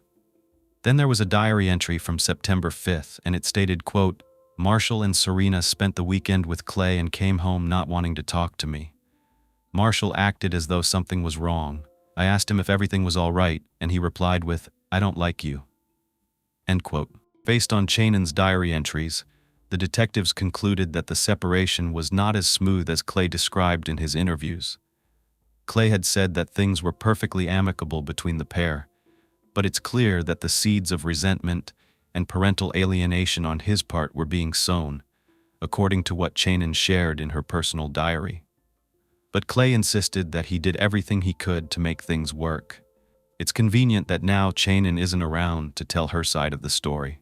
So Detective Johnson and Rickett reviewed Clay's story from December 1st. Once again, They requested Clay's cell phone records from the provider and began going back to speak with those close to Channon, specifically asking them if there was anything suspicious they noticed about Clay. Let's start with the interviews. A friend of Channon's named Christy Levy, who didn't know Clay that well, took food over for the kids on December 4th. After a while, Clay asked Christy to follow him into a bedroom. Clay told her that Channon's death was not a surprise, saying, quote, "You didn't know Channon, and it was expected because she was dating lots of people, and she was engaged in promiscuity. She was online dating. She was having multiple relations," end quote. Needless to say, Christy was taken aback by what Clay had been saying. As we know, it is true she was seeing various men. However, Channon's neighbor, Lana McKay, told police that on the afternoon before Channon's body was discovered, she hadn't seen anything unusual. Instead, she said that Clay approached her at a grocery store, and it was like he had been looking for her. Clay came up to Lana and explained he was concerned that something happened to Channon, which Lana thought was a little strange, as she had never spoken to Clay before. At that moment, a horrible feeling came over her that Clay had done something to Channon. That is weird, but it's still only circumstantial.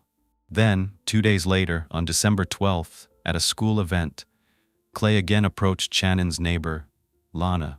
During their conversation, Clay talked to her for at least a full 5 minutes about how Channon was unfaithful, going into detail about how their kids had caught her having an online affair when he was away in Alaska when they were together. Now I know that 5 minutes doesn't seem that long, but when someone is talking about something that makes you feel uncomfortable and seems completely inappropriate, we know that those 5 minutes can feel like an eternity. So again, Lana left this conversation feeling extremely unsettled and like Clay knew more than he was letting on. Then Channon's friends Doug and Janine told detectives that they also went to Clay's house when they heard the news of Channon's murder. While there, Clay invited Doug into a bedroom to speak to him privately, just like he had done with Christy. The conversation the men had was described to the investigators as Doug feeling surreal. Clay told Doug that Channon was promiscuous and said that he had been trying to help her for some time now. Clay also told Doug that Marshall wasn't his biological son, with Doug recalling that Clay tried to portray Channon as some kind of sexual deviant. Doug found this conversation to be very bizarre, given Channon's body had been found that day. He didn't believe a word Clay was saying, and it seemed really suspicious. It does seem even more strange that, in the wake of Channon's murder, Clay was adamant about making her look like a bad person. Finally, the detectives obtained Clay's phone records. These records revealed that his phone had been turned off at 8:08 a.m., just after he texted Channon to say he'd need her to take the kids to school. It is interesting because remember when he said, "Oh, I realized my phone was off." I thought that was odd right away, and I'm sure you did as well. Who turns their phone off? I understand maybe he didn't want to be bothered because he needed to get a nap, but there is such a thing as silencing your phone. Well, the records show it was off until 3:37 p.m., which Clay told the detectives was because of a dead battery. Later that night, after Blake's basketball game at 9:06 p.m., he texted Channon saying, "Logan is pissed and we didn't see you at the game. You should be involved in your child's activities." When detectives studied Clay's cell phone activity over the past year, they found that his phone had never been off as long as it was on the day of Channon's murder. This is so interesting. I love when they backtrack like this and say, yeah, this is unusual. According to these records, Clay never had text messages that he didn't respond to in a timely fashion, and it never sat idle for a long period of time. Although these call records were suspect, they were only a piece of a much bigger puzzle, and investigators still had a lot of research to do. Additionally, the detectives were still waiting for those DNA results from the crime lab. Throughout this time, Clay was in constant contact with the investigators in an attempt to be as helpful as he could. He continued to provide information about Channon and all of her casual relationships, saying that he hoped law enforcement would apprehend one of the men who he was sure killed Channon. However, detectives were struck by how much interest Clay had in his ex-wife's romantic attachments. It went beyond the usual level that you would expect, especially because none of these men had even been introduced to Channon's children, and therefore they had no involvement in their life. so it wasn't really a co-parenting thing. The detectives started to believe that no one except Clay had motivation to use what he knew about Channon's private life to his advantage, especially if he wanted to shift the focus of the investigation away from himself and onto others.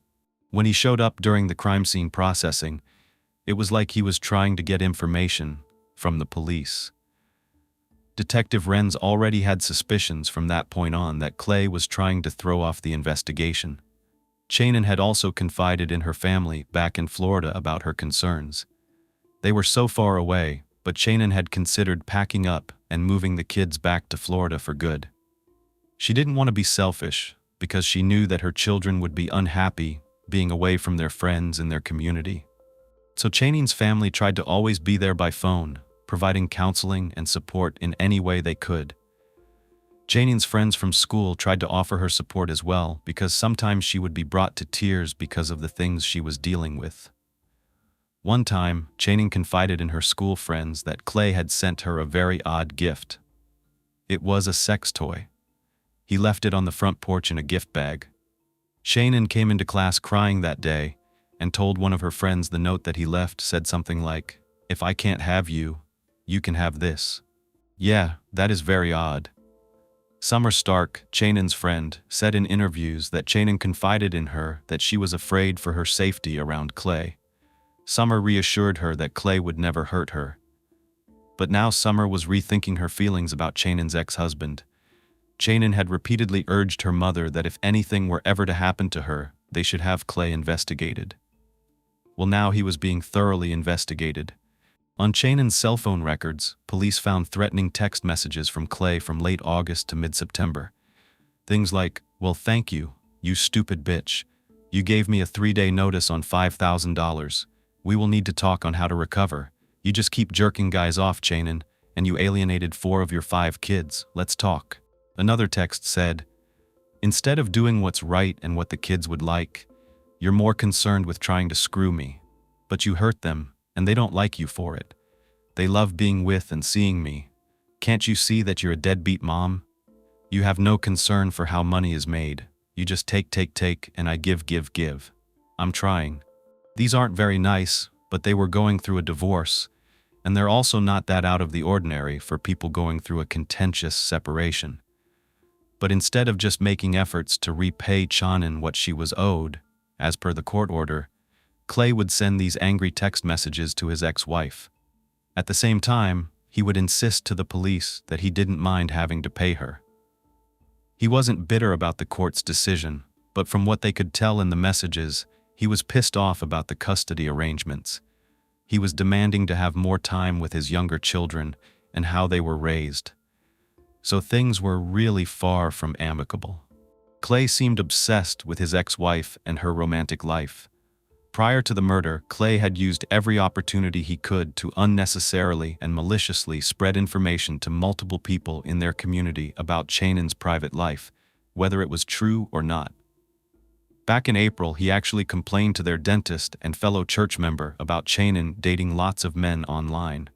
He also told this doctor that he had placed a device on Channon's laptop to track her keystrokes. Yep. This way, Clay could monitor every website. It was interesting. I was wondering how he knew all the different dating sites she went to, even though this wasn't something he said he normally talked to her about. Channon herself later confided in the same dentist that she was afraid of Clay. She thought that he would harm her to get out of paying child support. Channon said she even knew that Clay had installed that spyware on her laptop and that she tried to have it removed. In one text to Clay, Channon made it clear that she knew what he was doing, saying, "You came in my house, you stole my rings, among other things. You put a keylogger on my computer, you are capable of anything." She had already confided in one of her instructors at the dental course that she feared Clay would kill her. She had also been open with many of her friends at church, fearing for her life.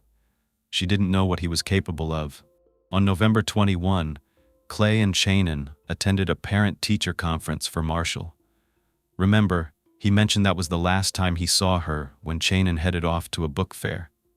After the meeting, Clay told Marshall's teacher, Meredith Pearson, that he was concerned about Channon's dating activities and how the kids hated her. But then Clay said something even more shocking when he told Meredith, "I wouldn't be surprised if we found her dead. I wouldn't be surprised if we found her with her throat slit open." It seemed to everyone that Clay was hyper-focused on Channon's safety and this perceived risk of her online dating activities. The case against Clay being the person who did this was entirely circumstantial, but it was very compelling. He had both the motive and the opportunity, and he knew enough about Channon's routine to prevent the discovery of her body for at least 2 days. During an interview in January of 2012 with Detective Ricketts, Clay was visibly nervous, and his hands were shaking when they asked him what he was wearing the day of his ex-wife's murder. Still, he totally rejected the idea that his ex-wife was scared of him. Instead, he claimed she was scared of other men that she was seeing, but she couldn't tell anyone because she was so promiscuous and she didn't want anyone to know. Well, that's when the detectives decided to look at that route that Clay said he took from his house to his vehicle on the day it broke down on December 1st. According to Clay, he walked a certain route twice to and from his broken-down vehicle. Well, when they searched this route, they found out there were video cameras. The footage was provided to them, and they reviewed it a number of times. They were stunned by what they found, or what they didn't find. There was no sign of Clay at all. You'll recall that DNA swabs from Channon's autopsy had been taken for testing to be compared to John Tom as well as Clay. Investigators had also taken DNA from Channon's 2 older sons, Austin and Blake. As a matter of routine, they weren't seriously being considered as suspects. The type of testing conducted for this was something called YSTR. This identifies DNA consistent with the paternal side of a contributor's family through the Y chromosome, which is only present in males. The downside of this test is that it can't narrow the results down to a specific male, only men in a certain paternal line. So, it's really only suitable for excluding someone as a DNA contributor. I know this is confusing, but Channon's autopsy revealed she had fought for her life against her attacker. When the results came back in late January to early February, they were complex but telling. The swabs taken from Channon's neck and right-hand fingernails showed DNA profiles from 2 different contributors. The major contributor was consistent with males on Clay's side of the family. But there was another unknown male contributor to the DNA on Channon's neck. The swabs from Channon's face showed a partial profile matching, again, Clay's paternal bloodline. But because Clay, Blake, and Austin didn't live with Channon, there was no reason for their DNA to be anywhere on her body, let alone on that day. In those 3 areas, they were most likely touched by the killer in the attack. The only male who lived with Channon was her son, Marshall, who didn't have the same DNA profile as the ones found on her body. As Clay suspected, it was confirmed through further DNA testing that Marshall was not Clay's biological son. Wow. So there was another reason that Clay may resent Channon. Swabs were taken from Channon's vaginal area, which showed the presence of semen. It's pretty obvious the DNA came from either Clay or someone on his paternal line. While his son Austin was working, his boss confirmed that he was there all day. Then Blake was at school, and his attendance was confirmed by the principal. So this just left Clay, whose DNA was not only found on Channon's body, but whose alibi was flimsy. He seemed unhinged when it came to being obsessive about Channon being with other men. So the detectives were convinced that they knew what happened to Channon on December 1st.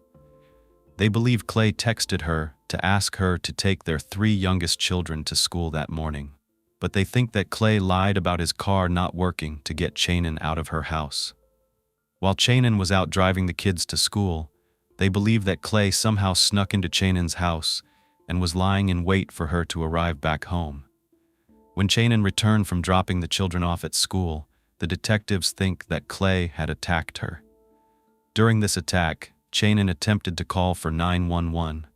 But during the struggle, the phone call ended because Clay gained control over Channon's phone and turned it off. And that is when the murder occurred. Clay strangled Channon to death and then positioned her body to humiliate her, but also to be consistent with Tom Walker's message. So Clay posed her body in the exact way that Tom Walker requested. Detectives believe Clay used Channon's phone to try to frame John and Tom for Channon's murder, by trying to place them at the crime scene. Clay pretended to be Channon by texting people so that it seemed like she was still alive long after she had already died. The detectives believed that Clay had planned out a significant amount of premeditation. Anyone that would plan something so calculating and so terrible to a human being, especially to the mother of their children, deserved a life sentence. On February 6th, Clay was arrested for first-degree murder and second-degree burglary. After picking him up, detectives took him to the police station to speak with him. During his almost 5-hour interview, he repeatedly denied killing Channon. He claimed his DNA was only in the house because he used to live there and that he and Channon had been intimate following their divorce. He said he had been in Channon's home several times before her murder because his 3 children lived there.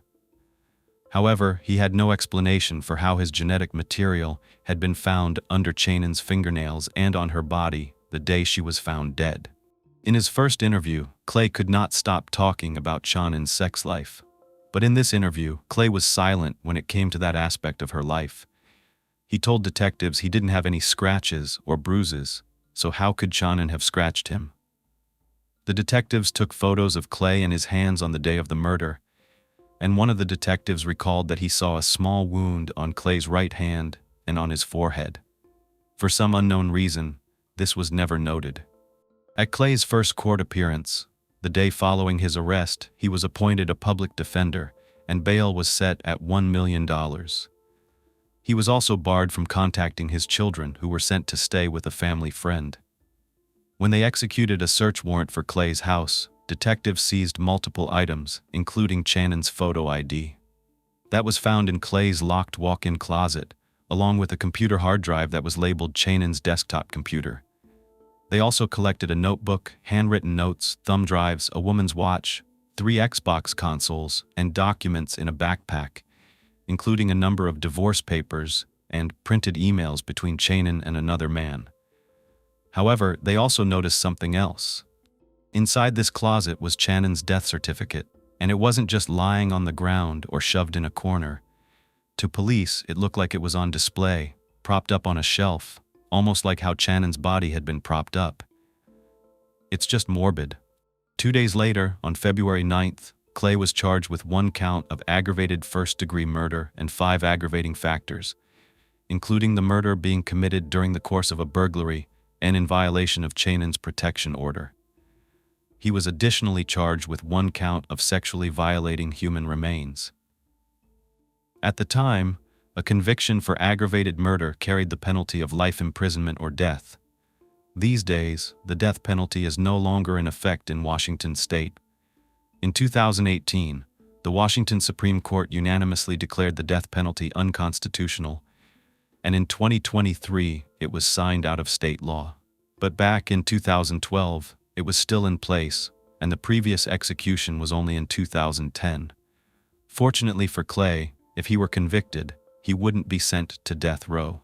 Because the prosecutors were not seeking the death penalty, Clay and Channon's 5 children remained supportive of their father, believing he was innocent of murdering their mother.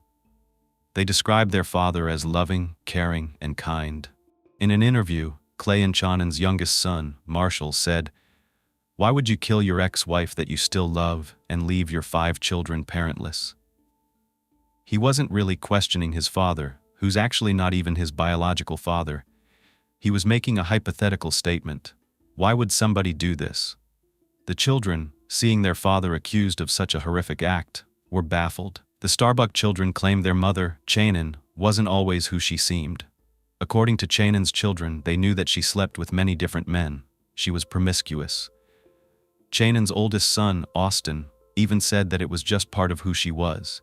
She was addicted to seeing men. Channon's children also said that Clay always took her back and always saw the best in her, even after they got divorced. Their oldest children, Austin and Blake, told the news station that Channon would leave early in the morning and return later at night, and the neighbors were even worried about the safety of the 3 youngest children. They also believed that the police were trying to frame their father. They said that after reading the arrest affidavit, they both laughed out loud. It really seemed like, especially with the older children, that they were really going to bat for their father. They did not believe he did this, and they were questioning everything. They said he was telling the truth, he was providing all this information, and they even questioned the DNA. They said it would be different if it was saliva, semen, or sweat, but that their dad lived there until months before this happened. Channon's family, on the other hand, felt very differently about Clay's arrest. Seeing Channon's murderer behind bars greatly relieved her mother and siblings. According to her brother Stephen, Channon was not someone who sat back and let others control her life.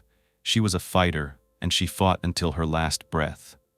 As for the younger children, we know Austin was working at this time, but his siblings were all still in school, and Logan had special needs. There was no way that Austin's income was enough to support himself and 4 other children.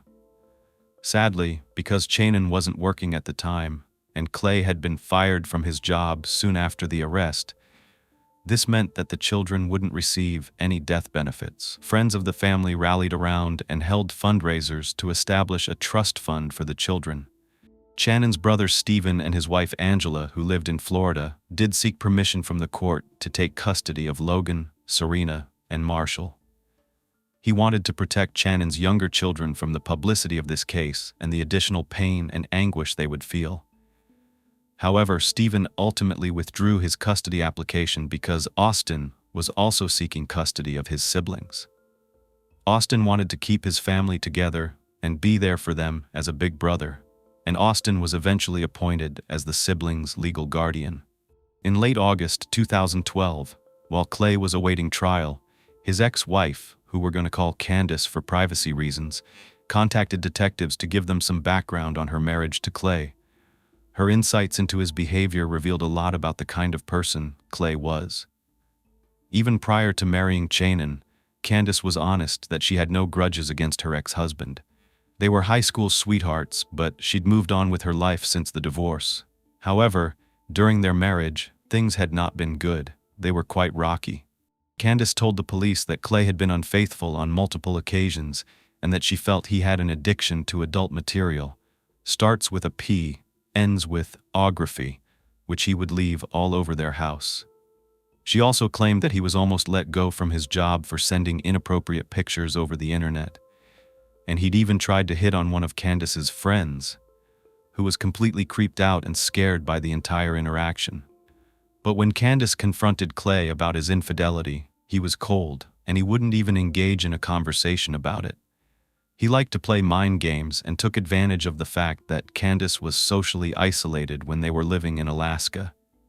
Remember, Clay was also living in Alaska with Channon, and she felt the same way. But one of Clay's attractive qualities was that he could be incredibly charming. When Candace finally decided to leave the marriage for good, she moved with her 2 children out of state, and her mom helped to watch them and take care of them. But one day, while Candace's mom was watching the kids, Clay came and kidnapped them, taking them all the way back to Alaska. He called her an unfit mother and told her she would never see them again. So he had a history of making things very difficult for his exes. Even then, Clay always wanted to have the upper hand, and the last word he used, paying child support, was a way to exert control and power over Candace. She said that Clay's general attitude towards other people was that most of them were stupid, and he belittled anyone who didn't adhere to what he wanted. She specifically remembers him getting extremely angry when the court ordered him to pay Candace thousands of dollars in back child support. Does this sound familiar? His behavior resulted in his daughter not wanting anything to do with her father at all. But the most shocking thing Candace told investigators was that when she heard Clay had been arrested for Channon's murder, she wasn't surprised. In fact, she went so far as to say she wouldn't have been surprised if he were a serial killer. She felt like her ex-husband had no conscience and no issues with just doing whatever he wanted, especially out of spite. Candace told the police the only reason she was able to escape the marriage was that she moved in with her parents, who were also scared of Clay themselves. Candace didn't feel safe maintaining any contact, so she completely cut ties. In a recorded jailhouse conversation with his sister Kathy, Clay wanted her to pass on some information to one of his sons, which of course violated the no-contact order. But the investigation was continuing. You might have noticed I haven't mentioned much about what happened with Channon's laptop after they seized it, and that's because police didn't analyze it until April 12, 2013. But aside from some sexually explicit photos and videos of herself which Channon had sent to men online, there was nothing to indicate that Channon had been killed by anyone she met on those platforms. Investigators did find spyware installed on her computer. This was a keystroke program that Clay had installed. So that was true. He had been spying on her. The prosecutors planned to call all 5 children as witnesses for the state, but it was proving to be more challenging than they thought it would be. The 2 oldest children were refusing to cooperate. They thought their dad was 100% innocent. It's totally understandable. Their world had been destroyed. And what do you do when one of your primary caregivers has been ripped away from you forever? You cling to the remaining parent who's still alive. The last thing the Starbuck children wanted was to have both of their parents taken away. So in a sense, I can sympathize with them. These are just unbelievable circumstances. But given how vocal Clay was both before and after the murder, publicly degrading Channon's character and ruining her reputation, it's more likely that the kids were exposed to this narrative. When you're young, you're impressionable. These things have an impact, especially when they're coming from a person you trust. And don't forget that the children themselves were apparently the ones who had seen these graphic images on Channon's computer. We don't know if they were snooping or if they were told to look at them by their father, or if Channon had just left her device somewhere and they accidentally stumbled upon them. Regardless of Channon's personal life, she loved her children to the end of the earth.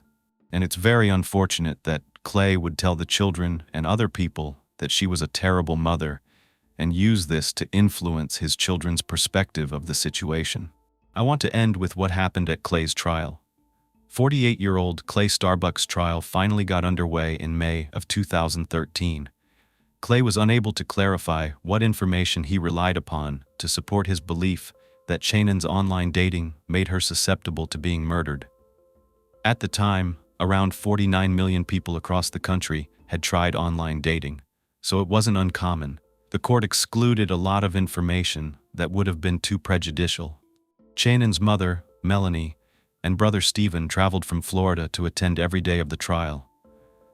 Melanie positioned herself in the courtroom so that when Clay was led inside, he'd have no choice but to look at his former mother-in-law and see the contempt in her face. The prosecutor called over 70 witnesses. The state's case was that, months before the murder, Clay worked to create a picture of Channon living a lifestyle that placed her at risk of being harmed by the men she met online. He put the spyware application on Channon's computer.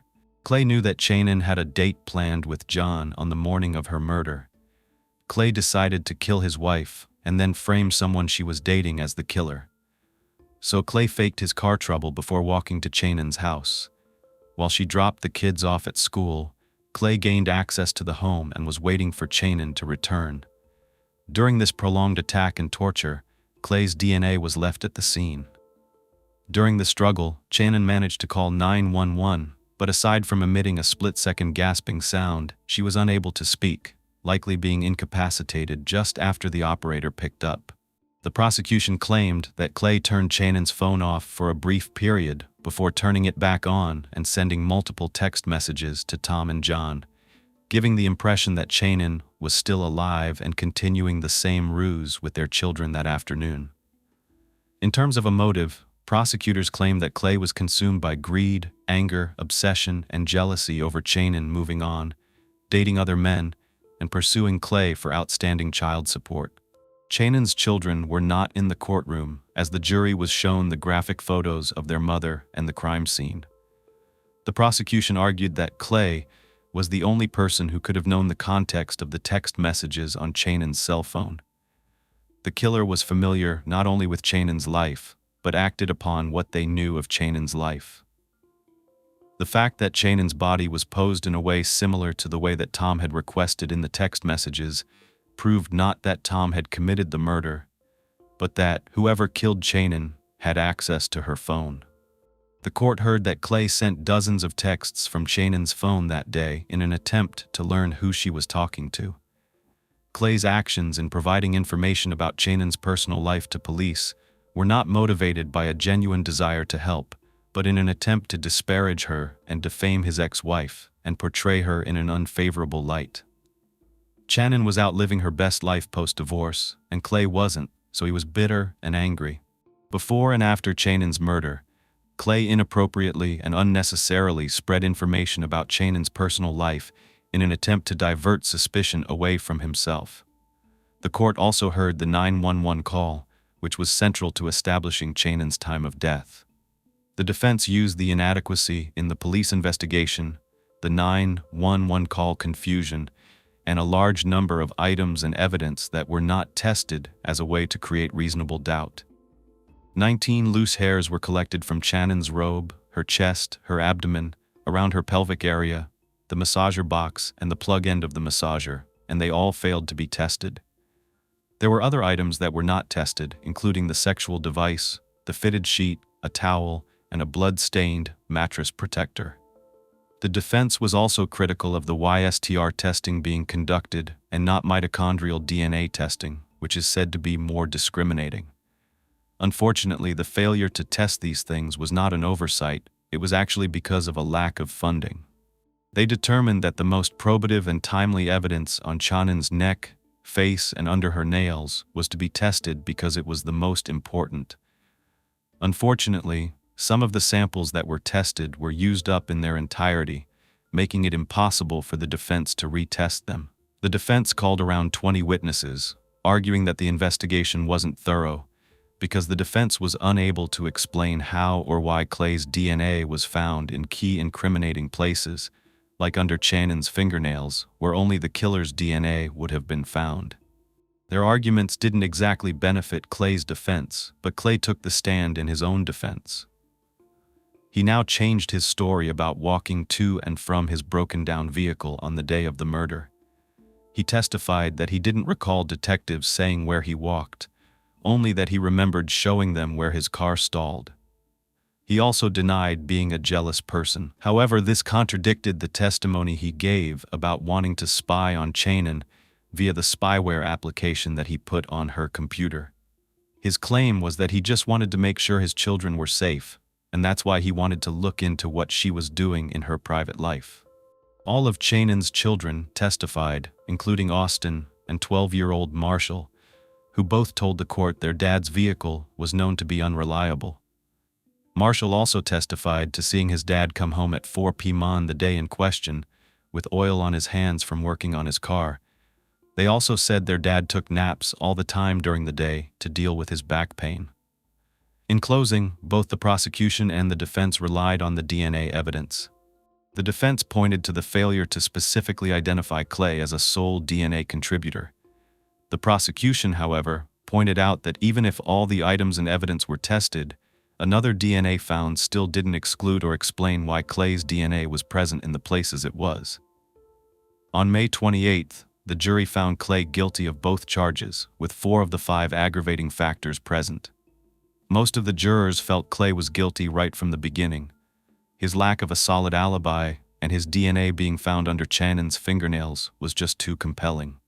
Outside the court, Channon's mom, Melanie, who was open about the fact that she believed Clay had brainwashed the children into believing he was innocent, spoke of how relieved she was. But she had tremendous sadness, saying that today is a little bit of closure, but I don't have my daughter back. There will always be an empty hole in my heart. If she was going to date, more power to her. At least she had a life. She never had a life with him. At Clay's sentencing on July 19th, multiple people from both sides addressed the court. Clay's family, including his children, were adamant that their father had been wrongly convicted and that the real killer was still walking free. Channon's mom, Melanie, told Clay, "You are a cowardly, murdering psychopath and a spineless creature. I hate you with every cell in my body for what you did to my precious daughter. Channon's life mattered. You robbed her kids of their mother. You ripped the heart out of my family." Clay received the mandatory sentence of life in prison without the possibility of parole. But for the 3 youngest Starbuck children, the no-contact order would remain in place. At the prosecution's request, Clay would be prohibited from having any contact with Logan, Serena, and Marshall, until he passed a mental evaluation with the Department of Corrections, or when the children turned 18. Of course, Clay tried to appeal, but on June 25, 2015, his conviction and sentence were upheld by the court. However, 6 years later, in June 2021, the Superior Court decided to allow a new post-conviction testing of the crime scene evidence that was not included the first time, like the hairs, the mattress protector, the washcloth, the robe, the fitted sheet, the towel, and the sexual device. The judge also ordered repeat testing on the massager box, the swabs of Channon's body, and her fingernail clippings. But the pain wasn't over for her children or her family. 6 months later, on December 18, 2021, Channon's third child, 25-year-old Logan, disappeared from Washington after boarding a bus. You'll recall that Logan was on the autism spectrum. As an adult, with their father now in prison and their mother's murder, Logan had a caretaker. Logan had grown into a driven young person who had achieved their goal of living independently in their own apartment. He was determined to prove everyone wrong about being unable to do things themselves. Although it took him multiple attempts, he paid to undergo driver's education and was thrilled when he got his license. Logan was designated female at birth, but in the spring of 2021, he commenced hormone treatment as part of his journey to transition. Logan also began using he and him pronouns on social media, with gender reassignment surgery as his ultimate goal.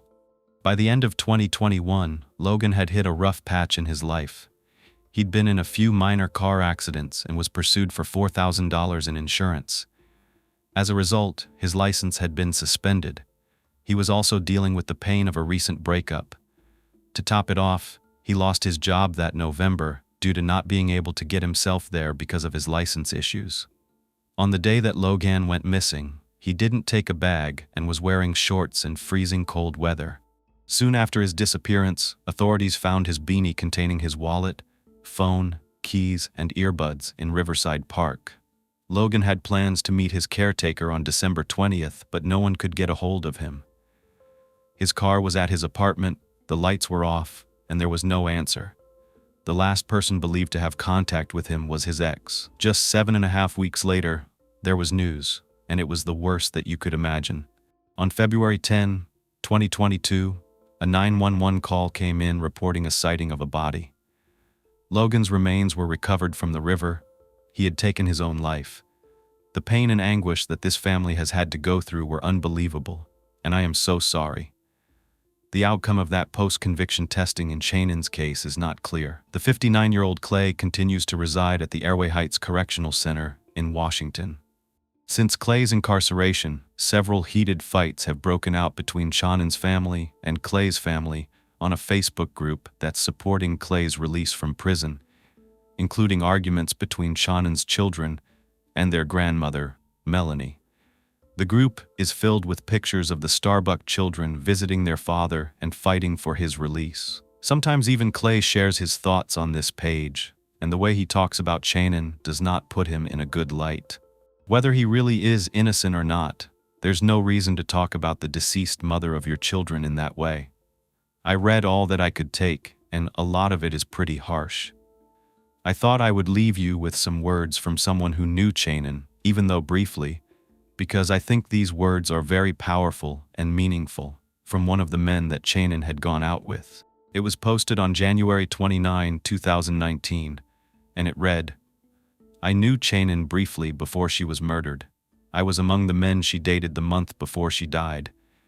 We shared lunch once and went to an art museum on another occasion. We never had sex, just a couple of nice times, talking and eating and looking at paintings. Mostly, we talked about our respective children and our failed marriages. I never met Clay, but Channon certainly feared him. She explicitly said she thought he would harm her, and she related numerous stories about the way he controlled her and manipulated their children. I believe everything she told me. She struck me as a lady of the finest caliber, smart, artistic, articulate, a devoted mother who wanted to establish her own independent life. She had absolutely beautiful eyes like I've never seen before, and I will never forget them as long as I live. Some people paint her as a harlot, but I was one of her allegedly numerous online acquaintances. and never, in my experience, did she behave as anything other than a beautiful, classy lady. I treated her respectfully, as a grown gentleman should. Granted, I only know what Channon revealed of herself to me over a very short time. I'm extremely sad that she was murdered and suffered as she did when she was attacked. I also feel very sad for her 5 children, whom I know she loved more than anything in this world. Channon was a beautiful person inside and out. Anyone who says otherwise couldn't have personally known her. Rest in peace, Channon. Alaska, dubbed the last frontier. Expansive and remote in many places, it can be an ideal hiding ground for a killer. On a Sunday night in a small town where everyone knew each other, a young woman waved goodbye to her friends and vanished. She felt secure enough to walk home alone. But what happens when you're blissfully unaware that someone with dark intentions is watching you? Are we ever truly safe when we're completely alone? First, I have the privilege to introduce you to a sweet, fun-loving, and outspoken indigenous Alaskan woman named Sonia Dora Ivanov. Sonia was born on April 13, 1984 to Larry and Maggie Ioff, 2 very hardworking members of the Anal village. Anal is on the far western edge of Alaska, on a small strip of land where the Norton Sound meets the Unalakleet River. It's a fishing village where they catch salmon and king crab, and it's beautiful. In the winter, it has scenic views of the Alaskan tundra. However, only about 700 people live there. 3/4 of the residents are Alaskan Native, specifically Yupik and Inupiaq.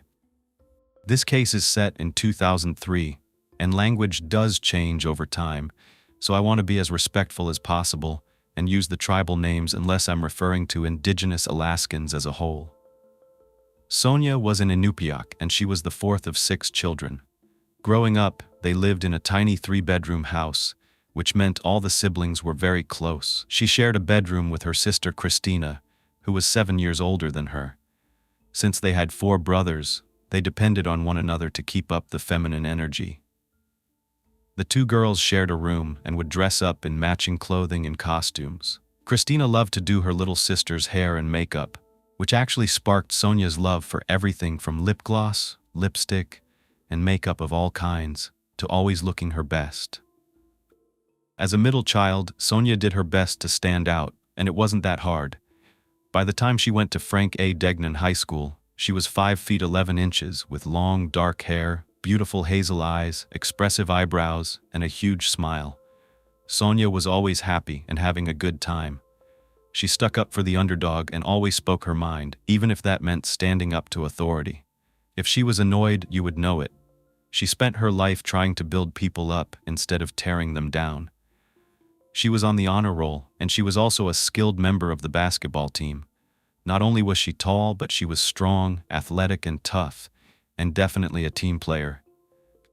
Sports were actually very big in her village, and also in Nome, the area near where she grew up. They're known for cross-country running, skiing, dog sledding, and winning state titles for basketball year after year. Sonia's high school mascot was the Wolf Pack, and as a senior, she became one of the pack leaders, with all the freshmen and sophomores looking up to her. The basketball team would travel for varsity games, and Sonia shared a hotel room with her best friend, Tamer Tawarak. They'd been attached at the hip since they were just kids, and they had sleepovers, shared the same bed, wore each other's clothing and makeup, and even finished each other's sentences. Where one of them was, the other one was not far behind. On these trips, Sonia always came prepared with her camera. She loved taking pictures and videos of herself and her friends, just talking, laughing, snacking, doing each other's hair, hanging out by the pool, and just being teenagers. When Sonia was a teen, she also became an aunt. Christina got married to a man named Tom Mell, and they had 3 children, Sarah, Gabby, and Ethan. Sonia adored children, and she knew one day she wanted to have a family of her own. As an Inupiaq woman, Sonia was proud of her heritage. She loved learning traditional dances and family recipes. Where she lived, it was common to eat caribou, seal, salmon, and a type of Arctic bird known as ptarmigan. She also knew how to make a very unique dessert called akutak. It's an ice cream made with fish and berries. Once she turned 18, she participated in the Arctic Native Brotherhood pageant, wearing traditional Inupiaq clothing. She impressed the audience with her sense of humor and compassion. By the time Sonia graduated in 2002, she really wanted to get a place of her own and be more independent. She decided to get an apartment in Nome, Alaska, where she had done the pageants and tried out for the City League basketball team. She also landed a job as a receptionist at the Norton Sound Health Corporation, where her dad Larry had previously served as chairman. She was in charge of checking people in and out of the hospital, including emergency cases. Nome was 70 miles away from where she grew up, and it had a bigger population of about 3,500 people. It was also right against the Norton Sound. In the early 1900s, Nome had the biggest population of any city in Alaska because of the gold rush. But by 2003, many gold mines were actually shut down, and Nome was known for its tight-knit community, gloomy weather, and a big drinking and sports culture. Sonia was well respected for her work ethic and her basketball skills, and she really liked living in Nome. But she had much bigger plans. She was saving up for college and wanted to move to Hilo, Hawaii, because she didn't want to be in the cold any longer. In the summer of 2003, Sonia's best friend, Tamer, moved in with Sonia in their apartment. Tamer was also working the front desk at a hotel, the Aurora Inn, where she worked in the early mornings. They kind of had opposite schedules, but still, they made time for their friendship, hanging out. They even shared a bed together.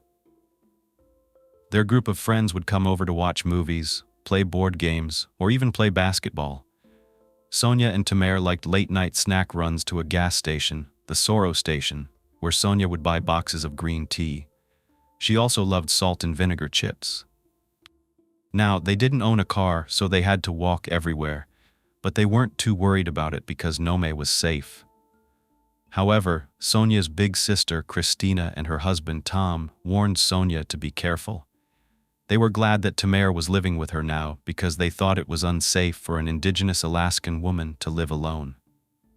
It's tragically common that indigenous women go missing, especially in Alaska, where the cases are even higher than anywhere else. In the state, the winters are brutally cold, and there's so much uncharted wilderness that if one evil person wants to, they have every opportunity to erase the evidence. Tom was so worried that he actually pulled Sonia aside and told her that he had no idea who she was hanging around with or where she spent her time off.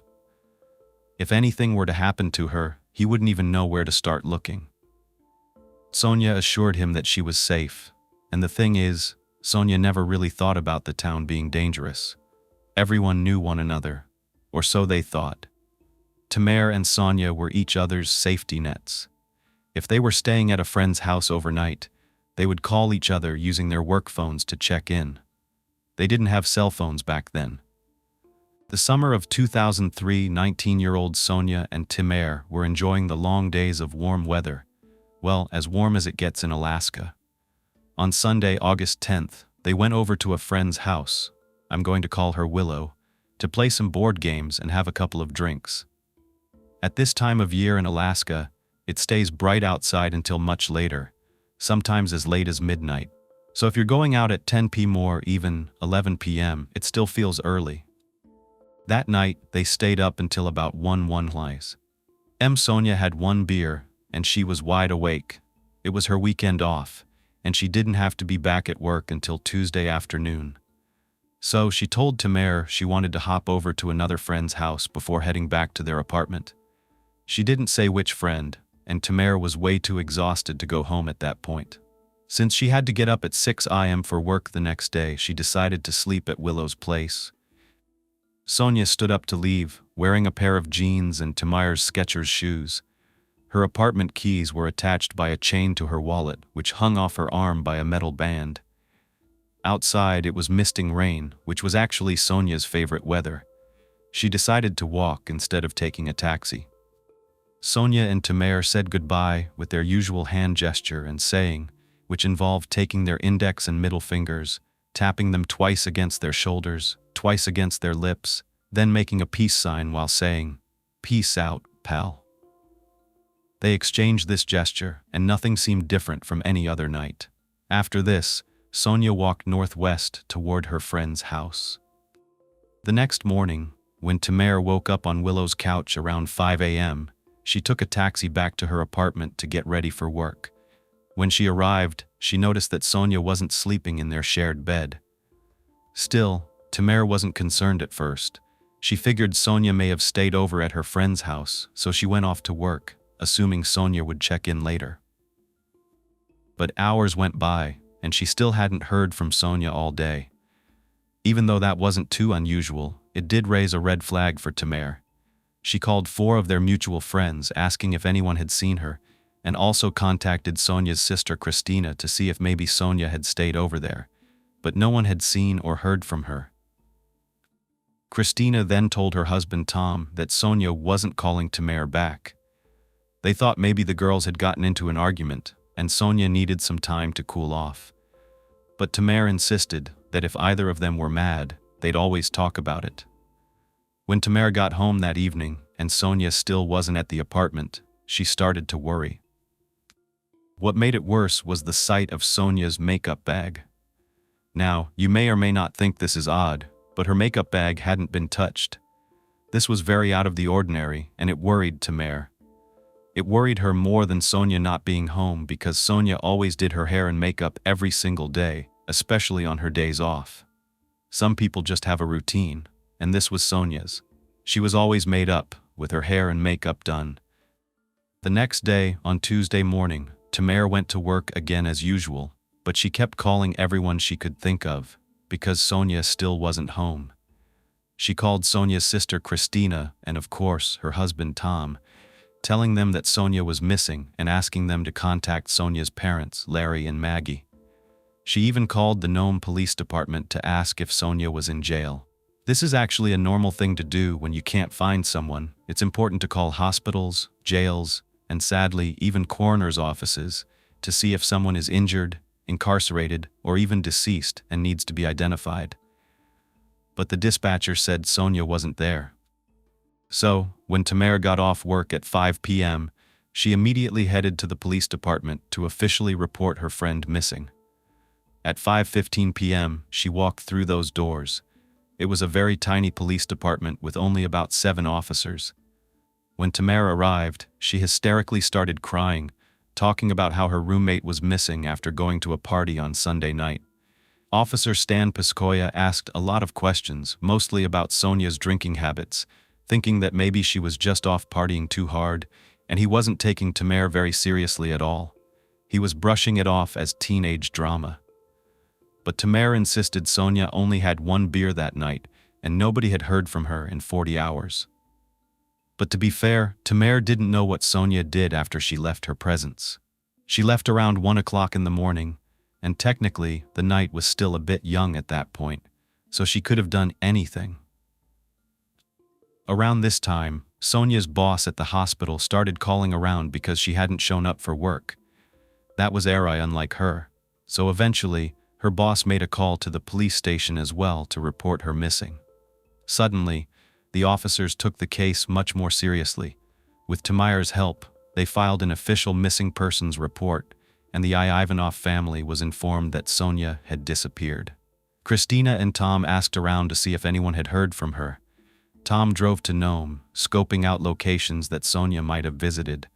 Which friend was she with that night, they wondered? Could it be her friend, Kunuk? Now Kunuk was a nickname. His name is Daniel Angus, and he went by Kunuk.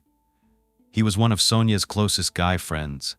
He was obviously interested in her more than just a friend, but he did have a girlfriend, and Christina thought the two of them would end up together. However, Sonia insisted that Kunuk was just a friend. That being said, they did have quite a flirtatious relationship and they had a lot in common. Christina and Tom liked him, and even though he seemed to have a big ego, deep down, he was like a teddy bear. They wondered if Kunuk knew where she went, so they called him, but he had no clue. So, Tom went down to the police station to inquire about whether they knew where Kunuk's camp was. By that time, it was Tuesday evening, around 5:30. Officer Byron Redburn was assigned to this case. First, he talked to Tamer. He asked her all about Sonia's mood, her mental health, and her relationships. Tamer said that Sonia was a happy person, so Redburn asked if they had argued. Tamara said they always talked through their disagreements and their feelings. She confided in Redburn that she could barely sleep in the apartment without Sonia there. Redburn said, "Well, she's somewhere, and I know this could come off as insensitive, but it was the truth. Sonia was out there. They just had to find her." Redburn investigated Sonia's apartment. Other than her wallet and her keys, all of Sonia's belongings were at the house, including her makeup, her shoes, and her coats. They could tell she never came home. The items of clothing that she was last seen wearing were nowhere in the apartment.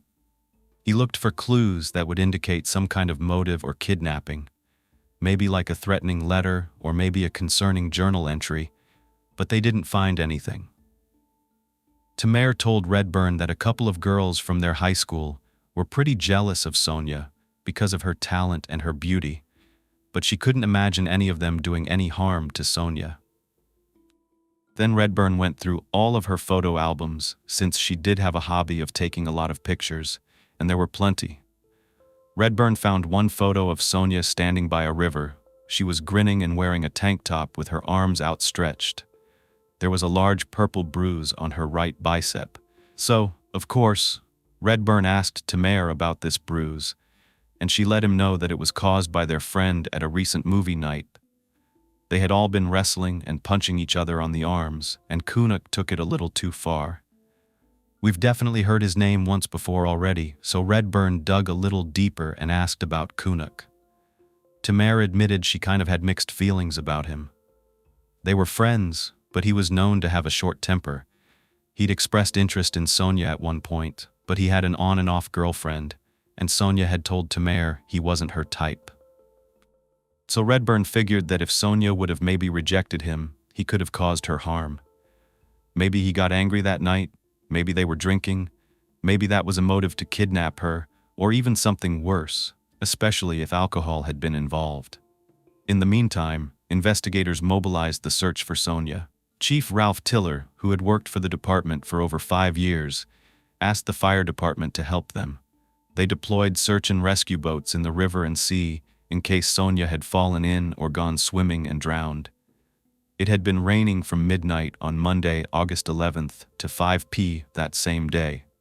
So officers went north to search the tundra and even abandoned mines, hoping to find fresh tracks in the mud.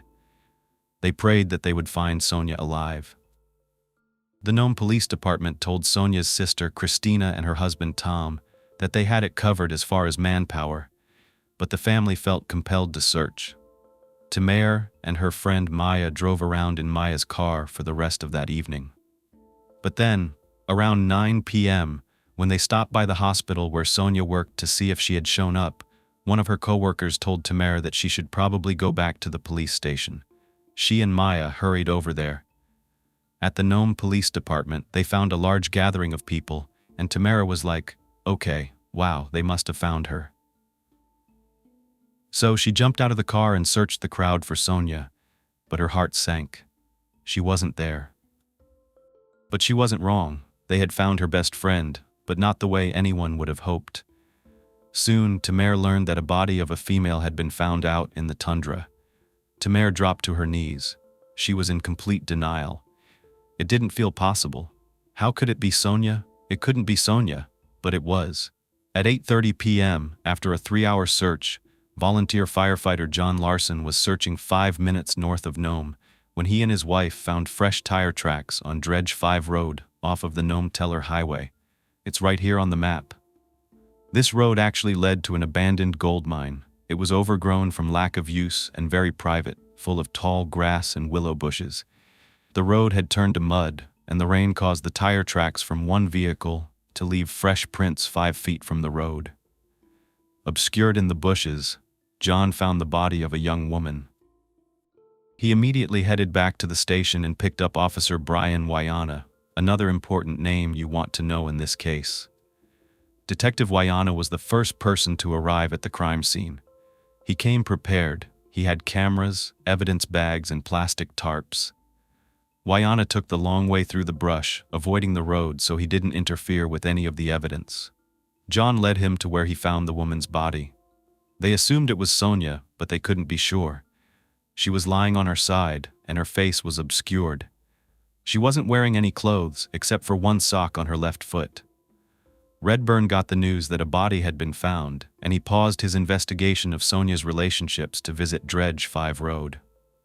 When he got there, he noticed leaves on Sonia's back, indicating she had been there for a while, at least 24 hours. Redburn confirmed it was Sonia, and she was deceased. There were no obvious injuries to her, other than the bruise on the side of her face. But Redburn felt that it was clear this was sexually motivated because of her missing clothing. Now, Wayofana and Redburn knew the Severners police force would not have enough manpower for a homicide investigation, so they called the state troopers. The Alaska Bureau of Investigation team could not fly there until the morning, so Redburn and Wayofana picked up any evidence they thought could be destroyed by the wind or by animals. They used a giant plastic tarp to cover the road and Sonia's resting place, including her body, and they pinned it down with stones. They had to go to extreme measures to make sure that no grizzly bears or any other animals interfered with the crime scene. Here's a photo of that area covered with the tarp. Chief Taylor and Officer Owens also showed up to assess the scene and stand guard overnight. The officers took shifts guarding that area, and I'm actually very impressed with all their efforts and their care in preserving the evidence. It's clear that they took this very seriously, especially Wayofana. Mayor already knew what was happening, but Christina, Tom, Larry, Maggie, and all 4 of Sonia's brothers were still in the dark. The chief of police headed out to Yal to let them know in person. Tom and Christina met with law enforcement on their porch, and their suspicions were confirmed. Nome wasn't a safe place for a woman, and Sonia's life had been taken way too soon. Tom had the impossible job of calling her parents, Larry and Maggie, to let them know that Sonia had been murdered, and the family grieved. The next morning, investigator Eric Burrows of the state troopers and criminalist Carrie Cathcart flew in from Anchorage, a city 500 miles away. Cathcart was in charge of forensic processing. She would take photographs, sketch the scene, and mark each piece of evidence with a number. She would also test blood and figure out what happened. You can see her in these photos, wearing an orange and red rain jacket. As soon as Cathcart got to the scene, she noticed that Sonia had been stripped of her clothing except for a sock. There was evident bruising and blood on the left side of her chest and face, but no apparent cause of death. Cathcart did tape lifts of her body, hoping to find fingerprints, hair, or DNA evidence that would lead to a perpetrator. When Cathcart lifted Sonia's head, that's when she realized that Sonia had been shot, and the gunshot wound was to the back of her head, obscured by her hair. It would have caused significant bleeding, but there was no blood in the immediate area. Investigators searched for shell casings, but they couldn't find any, nor could they find her clothing or a murder weapon. Sonia's killer had cleaned up the evidence and had taken everything except one sock. About 5 feet away from Sonia, Cathcart noticed a dark spot on the dirt that had been run over by a vehicle. So she tested it with a hemostick, and it was blood. It wasn't a pool of blood because the blood had mixed in with the mud and had also been run over when the mud was still wet. But when it dried in the sun, it created a thick tire tread that Cathcart was able to take imprints of, using a rubbery liquid substance that dentists actually use to cast teeth. As many of you might know, I'm still in school for death investigation. It's been going on for about 2 years now, and this process absolutely fascinates me. I really like to understand every detail of these investigations. Cathcart figured that this was where Sonia was shot. She had lost blood while lying there for some time, and then the perpetrator moved her body into the bushes to conceal it from the road. There were no significant scratches on Sonia's skin. The perpetrator probably took her clothes off after she was killed, which made it less likely that this was actually a sexual violation in her mind, even though they would have to wait for Sonia's autopsy to figure that out. The tire treads were a huge piece of evidence, not only because they were fresh, but there was something else. There were 2 different types of tread. 3 tire treads were exactly the same, but one was different. These tracks would have been made with a car that had one mismatched tire. The tracks showed that the vehicle turned onto Dredge 5 Road, did a U-turn at the dead end, and returned to the highway. The perpetrator likely drove Sonia to this location, killed her, and left without realizing investigators could track down a vehicle with just the tire treads. Then, on one of the willow bushes that was hanging out onto the road, Cathcart noticed something. A patch of paint transfer on a branch. It was what they call robin's egg blue, kind of like a lightish blue color, and high enough that it probably came from a truck or an SUV. So Cathcart took samples of this paint and sent it to the lab, where they confirmed this was standard vehicle paint. They were looking for a blue truck with one different tire. Now, in a town of 3,500 people, it shouldn't be too hard, right? But back to Officer Redburn's investigation into Sonia's relationships. He had asked Tamer to make a list of all of Sonia's friends. The person they were most interested in talking to was Kunuk, so they brought him in for an interview. He said that he and Sonia were friends, but he would never hurt her. When questioned about his alibi, he said that on the night of August 10th, he was hunting with a group of his friends 73 miles away. Redburn and Eric Burrows got the names of all of his friends, and they interviewed them as well. They confirmed that they all went hunting Sunday night and got back on Monday afternoon. They camped in cabins that were basically shacks. However, Kunuk was staying in a separate cabin from everyone else. So it's plausible that he could have driven an hour and a half back to Nome, killed Sonia, and then driven back to the campsite without anyone knowing because they were asleep. They figured if Kunuk was smart enough to strip the entire crime scene of evidence, then he might be smart enough to manufacture this alibi.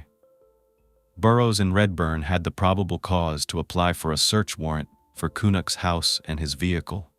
Burrows looked into his criminal history and found reports of a domestic incident. He had gotten physical with his girlfriend. They had a child together, and he had gotten into several fights that escalated.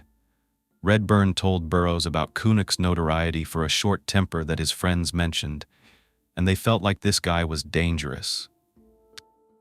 It took days for the warrants to go through, so for the rest of August 13th and 14th, police canvassed the entire neighborhood to figure out what path Sonia could have taken to her friend's house. They heard from a few witnesses. One was Rena Golden, who said that a little after 1 o'clock in the morning, she saw Sonia walking in the rain. Another witness, Lamb, was a janitor who worked the late-night shift at the gas station, Tesoros. They said they saw Sonia walking between 1 o'clock and 1:15 in the morning. This is the same gas station where Sonia usually bought snacks on Front Street, and she was heading northwest. Nobody knew which friend she had visited, but her apartment with Tamer was on the northwest side of town as well, close to the airport off of 3rd Avenue. So maybe that's where she was walking before something happened or someone intervened. The search warrant finally went through for Kunuk's house and car, and let me tell you, what they found was very significant. In his bedroom was a pair of red and white striped Adidas sneakers, but they had a bright red stain, a fresh one, in the left inner heel that was most certainly blood, or so it seemed. Then in the garage, guess what they found? A blue Dodge pickup truck. And I'm not talking about any old truck. It wasn't just the exact color of the paint left behind on the branch. It had 3 tires of one brand and a 4th tire with a different brand. The mismatch was a Goodyear tire, and it was in the exact same spot where the mismatched tire was at the crime scene. Carrie Cathcart was called in to process Kunuk's pickup truck, and they found blood everywhere. On the floorboards of the truck, there were droplets of blood on the fabric upholstery, and in the truck bed they found a huge blue tarp covered in dried blood. There were 3 hunting rifles kept immediately behind the driver's seat, and there was blood on the butt of one of the guns. If this is not a smoking gun, I don't know what is. But Cathcart knew if this was the vehicle they were looking for, then Kunuk had driven over the blood with the mismatched tire. So she tested all 4 tires with a chemical called luminol. It interacts with blood and glows green. It's kind of like luminol, but glows a different color. And sure enough, on the mismatched tire, they found blood, and it was splattered onto the fender. This definitely sealed the deal. This had to be the truck that drove straight through the crime scene, and these items had to be used in the commission of Sonia's murder. Since they belonged to Kunuk, he had to be their guy. He had a motive, a very shaky alibi, and even blood evidence on things he owned. But they didn't want to arrest him until they were sure the DNA matched up, or they could find the clothing, a murder weapon, or a witness that tied him to the crime scene. Always remember that they want to build an airtight case and not make any arrests prematurely. It could tip off the perpetrator to dispose of even more evidence. Meanwhile, the truck was towed to Nome Police Department for further processing. Redburn interrogated Kunuk again, and this time he took a tape recording. When Redburn asked him the last time he saw Sonia, he said that he hadn't talked to her in almost 2 weeks. The last time he had physically seen her was Friday when she was on her lunch break, and he said he didn't even say hi to her. That was the last time he ever saw her.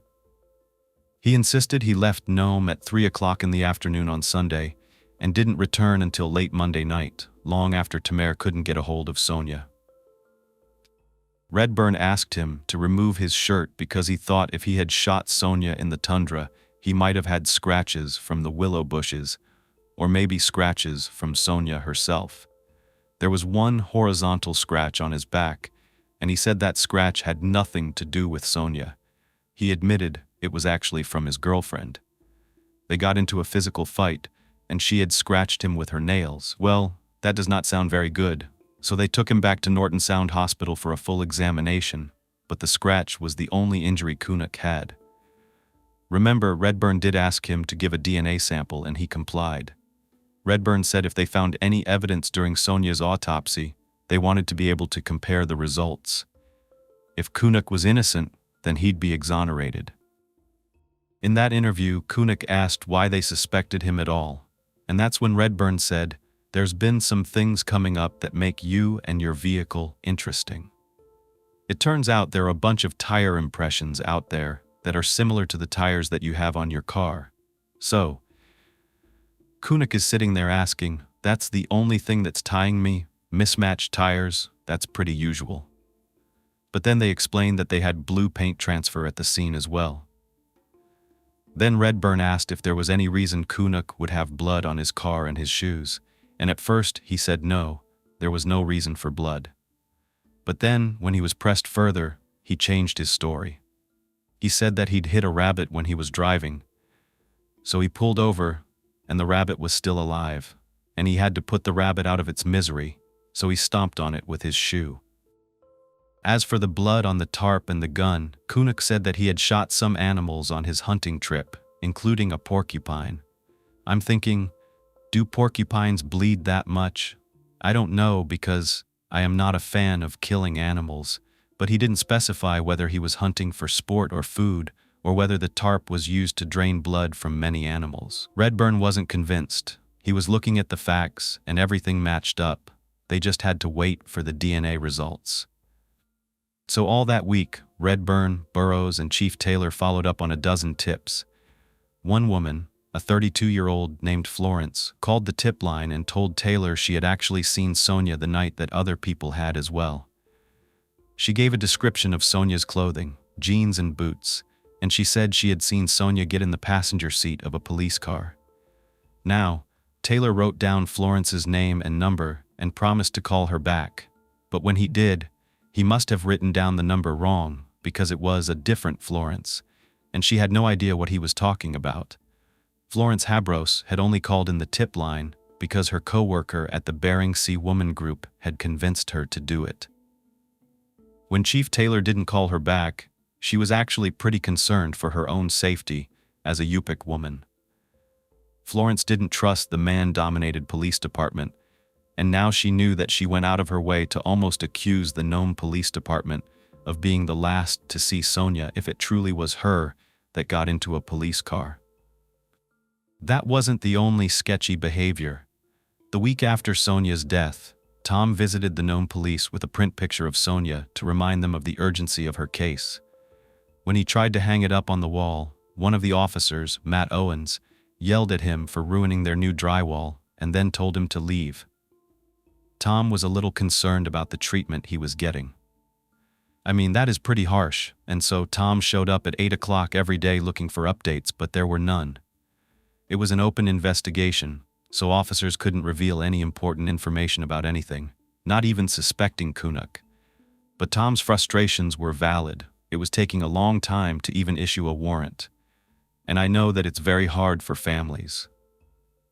I've seen so many express their frustration with not getting enough updates, but I also understand it can compromise the investigation. I've heard it stated this way: once you die, you're property of the state you died in. So in cases of homicides, it's the state's duty now to take possession and work the case.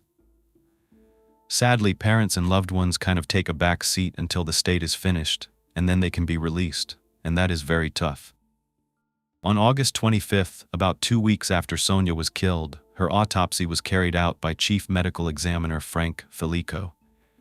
Her manner of death was officially ruled a homicide, and her cause of death was a close-range, execution-style shot aimed at the back of her head. Felico used an X-ray to find a .22 caliber bullet, which is a common semi-automatic bullet, but this bullet had a special pattern of grooves that matched it to a rare type of gun. There was also bruising to her face, neck, and chest, with some blood indicating Sonia was hit as she fought back against her attacker. This wasn't a surprise attack. She was a strong and fierce woman. But what had shocked Dr. Felico was the lack of DNA evidence found on her body. She had not been sexually violated. The swabs of most of her private areas were negative for semen. There was no skin underneath her fingernails, no foreign hairs, no fibers, or fingerprints, and her clothes still had not been found. All of this pointed to a killer who had what's referred to as evidence awareness. And this means that they knew to take evidence with them, or destroy it, or clean the scene somehow. Either that, or they were just lucky. Sonia was laid to rest by her family and friends in Analakleet. At first, her family didn't think they were even going to be able to have an open casket because of the damage and bruising to Sonia's face. But her older sister, Christina, knew how much Sonia loved to look pretty and do her makeup, so she did something so brave. Christina took it upon herself to do her sister's makeup for the very last time in her casket. Christina carefully and successfully covered the bruises with makeup, and then she did Sonia's eye makeup, lipstick, and everything else for the very last time. It was a routine that they had done together as children, and knowing this was the last time she would ever do that was brutal. The ceremony was held in the same gym where Sonia had won her most important basketball games. People from surrounding villages came to tell their stories and to honor her life. She was buried in Yanalasieli Cemetery, and Tamer actually decided to move back to Enali to be closer to her support system. I'm sure she was probably so devastated and did not also want to live by herself after this. Now back to the investigation. Officers tested their theory about Kunuk, but when they matched the castings of those tire tracks with Kunuk's pickup truck, the tire treads were not the same. Also, the Dodge pickup truck was more of a darker blue, not a light blue. When they asked Kunuk about the location where he was hunting, he was able to give them a concrete location where he killed the rabbit and the porcupine. Now I thought this was crazy, but Redburn actually drove the 75 miles to the campground and found the exact porcupine. So, Kunuk's crazy story was suddenly pretty believable. And that's interesting. I told you there were going to be twists and turns. When the DNA results came back, unbelievably, all the blood was animal blood. It did not belong to Sonia. Kunuk was innocent, and now investigators were back at square one. It had almost been a month, and Burrow and Cathcart went back to working on other cases in Anchorage, while Redburn and Wayofana were the only officers assigned to Sonia's case. Redburn worked the day shift. He was in charge of canvassing and interviewing people, while Wayofana worked the evening shift, talking to people at bars, writing reports, and on quiet nights, they went through the whole town looking for a light blue pickup truck or SUV with mismatched tires, and there were none. So, was it someone from out of town? That could make sense, but nobody had seen any newcomers on August 10th, and they usually stuck out in a small town like this one. But Sonia was last seen in the middle of the night, so maybe they weren't seen because they were just passing through, and this was a crime of opportunity. But why? If the act wasn't sexual, as it appeared, it could have been anything. It could have been an argument, or it could have been an attempted kidnapping. They just didn't know. By mid-September, Redburn led a volunteer search of a landfill to try to find Sonia's clothing. A large number of people came to help. They looked and they looked, but her clothes weren't there.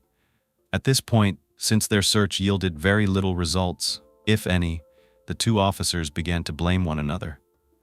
Wayafana felt like Redburn wasn't communicative and would leave out information, not telling him about important interviews that he had done.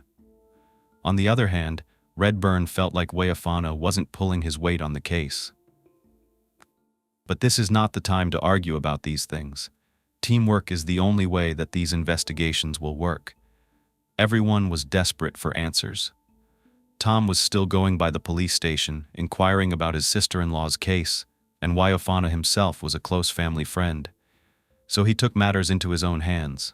He decided to treat Sonia's case like he had never seen it before. He wanted to read every document in her case over again from the beginning. He was so committed. Then, at 4 a.m., after hours of sifting through evidence, Wayafana found a handwritten note while reviewing Sonia's file. It described a tip that came in from a woman named Florence, who said that she had important information. Wayafana couldn't figure out whose handwriting it was, so he tried to find notes about Florence, but it seemed like no one had ever followed up. Later that morning, he talked to Chief Ralph Taylor, and Taylor admitted he was the one who had taken that tip about Florence, but he said he wasn't able to get in touch with her. I can't help but think that's kind of strange in this very small town. How many Florences were there? But I also understand being pulled in many different directions. So, by mid-September, 4 weeks after Sonia had been found dead, Wayafana took a day shift to track down and interview Florence. In a tape-recorded interview, Florence told Wayafana and Taylor that she was so glad that someone finally contacted her. She repeated what she said the first time, that she had seen Sonia in the early morning hours of August 11th. She and her younger sister, Danita, were in their mom's house on 3rd Avenue, smoking cigarettes out on the porch, and that is when they saw Sonia walk by, heading west down 3rd Avenue. Danita had actually turned to Florence and said that that was Sonia Ivanoff. Danita was a sophomore basketball player at Nome High School, and everyone at Nome High School knew that Sonia played in city games. She was considered kind of like a local legend, and they thought she would end up getting a scholarship to play in the women's NCAA. So, Danita was excited, and she and Florence waved to Sonia. They even had a brief conversation, but at that point, the rain had started to pick up, and Sonia continued walking. It was dark, but Sonia was only about 20 feet away when they saw a car drive down 3rd Avenue from behind her, and then it slowed down to a crawl.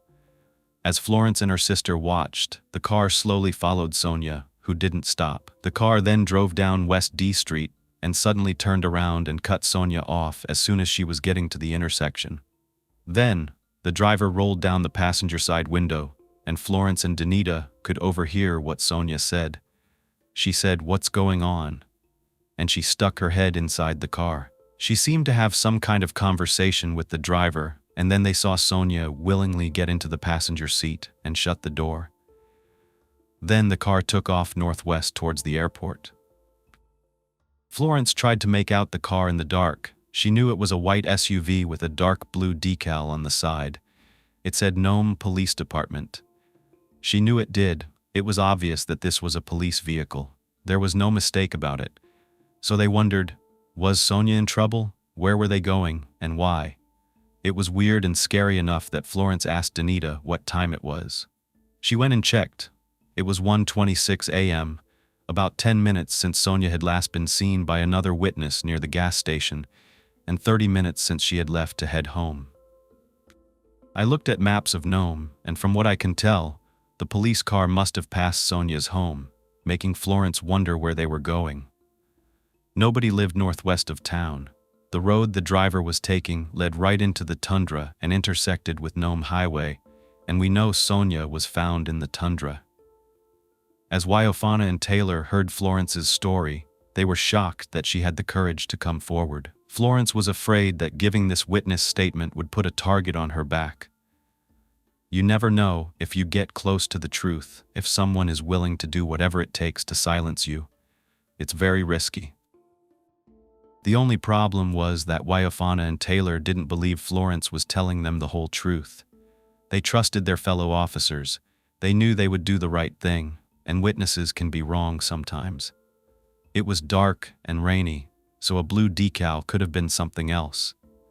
Also, the cop cars were painted white, not blue, and they knew there was blue paint at the crime scene. There were a total of 3 vehicles. Each one was a little different. So they asked Florence tons of questions, including whether the car had an antenna or runners on the side. She said it had lights on the top, but she couldn't remember any other details. It was the best lead that they had at the time, and Taylor knew that an accusation against the local police department meant that the case was out of their hands. Taylor reached back out to the ABI state troopers and said a witness provided a tip that pointed to their department possibly knowing something about Sonia's case. Well, as it turned out, the ABI officer Randy McFerrin had actually received a tape recording in the mail from Florence, and he got it the same day. She had gone out of her way to record a video of herself explaining what she had just told these 2 officers. She said the local police didn't follow up. The fact that Florence recorded her statement was a sign that this was very serious. She witnessed something that scared her, and she needed to report it. Even though she felt like she was putting herself out there, it was important enough for her to come forward. Eric Burroughs returned to head the case.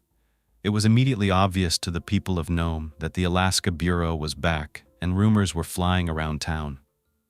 Christina, Tom, and Tamer weren't given any information about what was happening, and when asked, the Nome Police Department just told the papers and the media that the state troopers were just there because they had more resources to help solve Sonia's case. But they didn't admit anything about a Nome officer possibly being involved in some way. Burroughs interviewed Florence and Danita separately.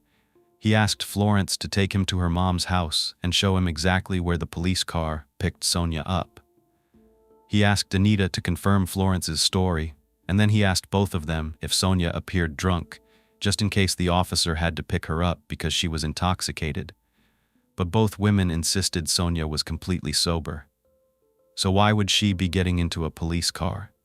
Was she offered a ride home? Was she threatened? And if it had been an officer, why wouldn't they have come forward with this information? But it made sense if the killer was an officer, based on what I told you about evidence awareness and access to a unique .22 caliber bullet like the one they found that was used to kill Sonia. But many people had guns in Alaska, and none of the officers owned a light blue pickup or SUV. The 3 police vehicles were white Ford Expeditions, which didn't match up with the tire tracks or the paint at the crime scene. Burroughs looked into the 3 vehicles, which were named by numbers on the license plates. There was vehicle 321, 322, and 983. 321 and 322 were basic police vehicles with known police department decals on the side.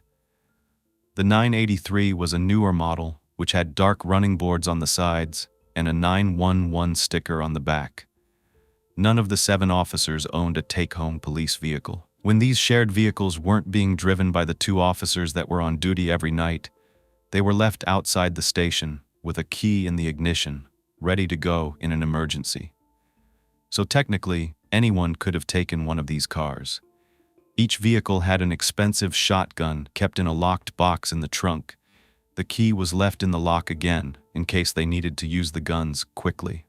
Well, there's another way that someone besides an officer could have gotten a hold of a police weapon.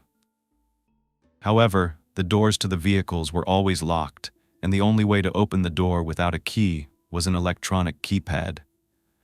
You had to know the password, so that does change things, unless there was a way to gain access to a code.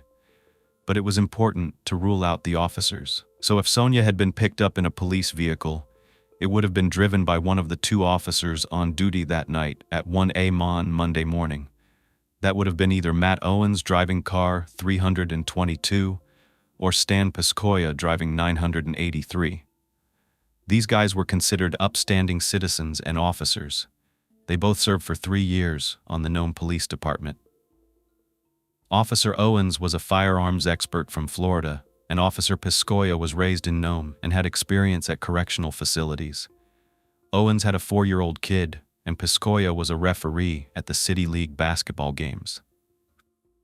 But now let's just point to anything negative as well. Officer Owens was the one who told Tom not to hang Sonia's photo on the wall, and Piscoya had been the one to kind of gaslight Tamara when she reported her best friend missing. Obviously, it could have also been any of the other officers since there was a third police vehicle, but Burroughs figured it would be best to start with these two. He really didn't want to stir the pot and ruin the police officers' reputations and integrity by interviewing the entire station, so he kept everything on the down low, flying them out to Anchorage to talk to them. I don't see why sending them all the way to Anchorage would prevent any rumors, but I guess they got to do what they got to do. I know how important it is for a community not to lose trust in their officers. So, Owens and Piscoya were given plane tickets to Anchorage for the morning of September 24th. But before they could leave, something crazy happened that led right back to Sonia's case. At 12:46 am, the early morning hours of the 23rd, Officer Redburn and Officer Owens were on duty when Officer Owens radioed in and said police car 321 was missing. Someone had stolen it from the parking lot. Neither of them could figure out how it was stolen unless someone knew that electronic passcode. That's interesting. So maybe someone did know the code somehow. I mean, this is a small town and people talk.